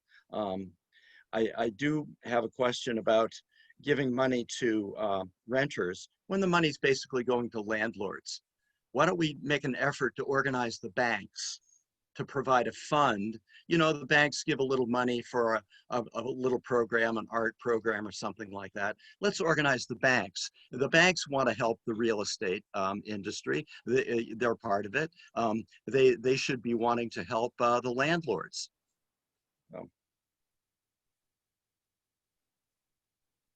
Okay, that's it. Okay. Thank you, Mr. Donald. Good luck. Thank you for the comment. Thank you. Okay. Any other comments from the public? Ms. Collins, do we have any other hands up? There are no additional hands up on this matter. Okay, great. All right. I want to thank the members. I want to thank Mr. Matthews for staying here all night, 3 hours with us, and thank the members of the committee for their patience in participating in this process. And we will see you in 2 weeks. I think we need a vote. Oh, do we need a motion to adjourn? So moved. Second. Okay. We need to do a roll call vote. Mr. Alpert? Aye. Barnes? Aye. Crocker? Aye. Dermody? Aye. Dorfman? Aye. Gersel? Aye. Kirk? She left. Okay. Okay, Zimbone? Aye. And Pingator? Aye. Okay. Thanks very much. Bye, gang. Thank Okay. you, Good Mr. night. Thank Thank you. you all. Thank you. Thanks, Ian. Thank you.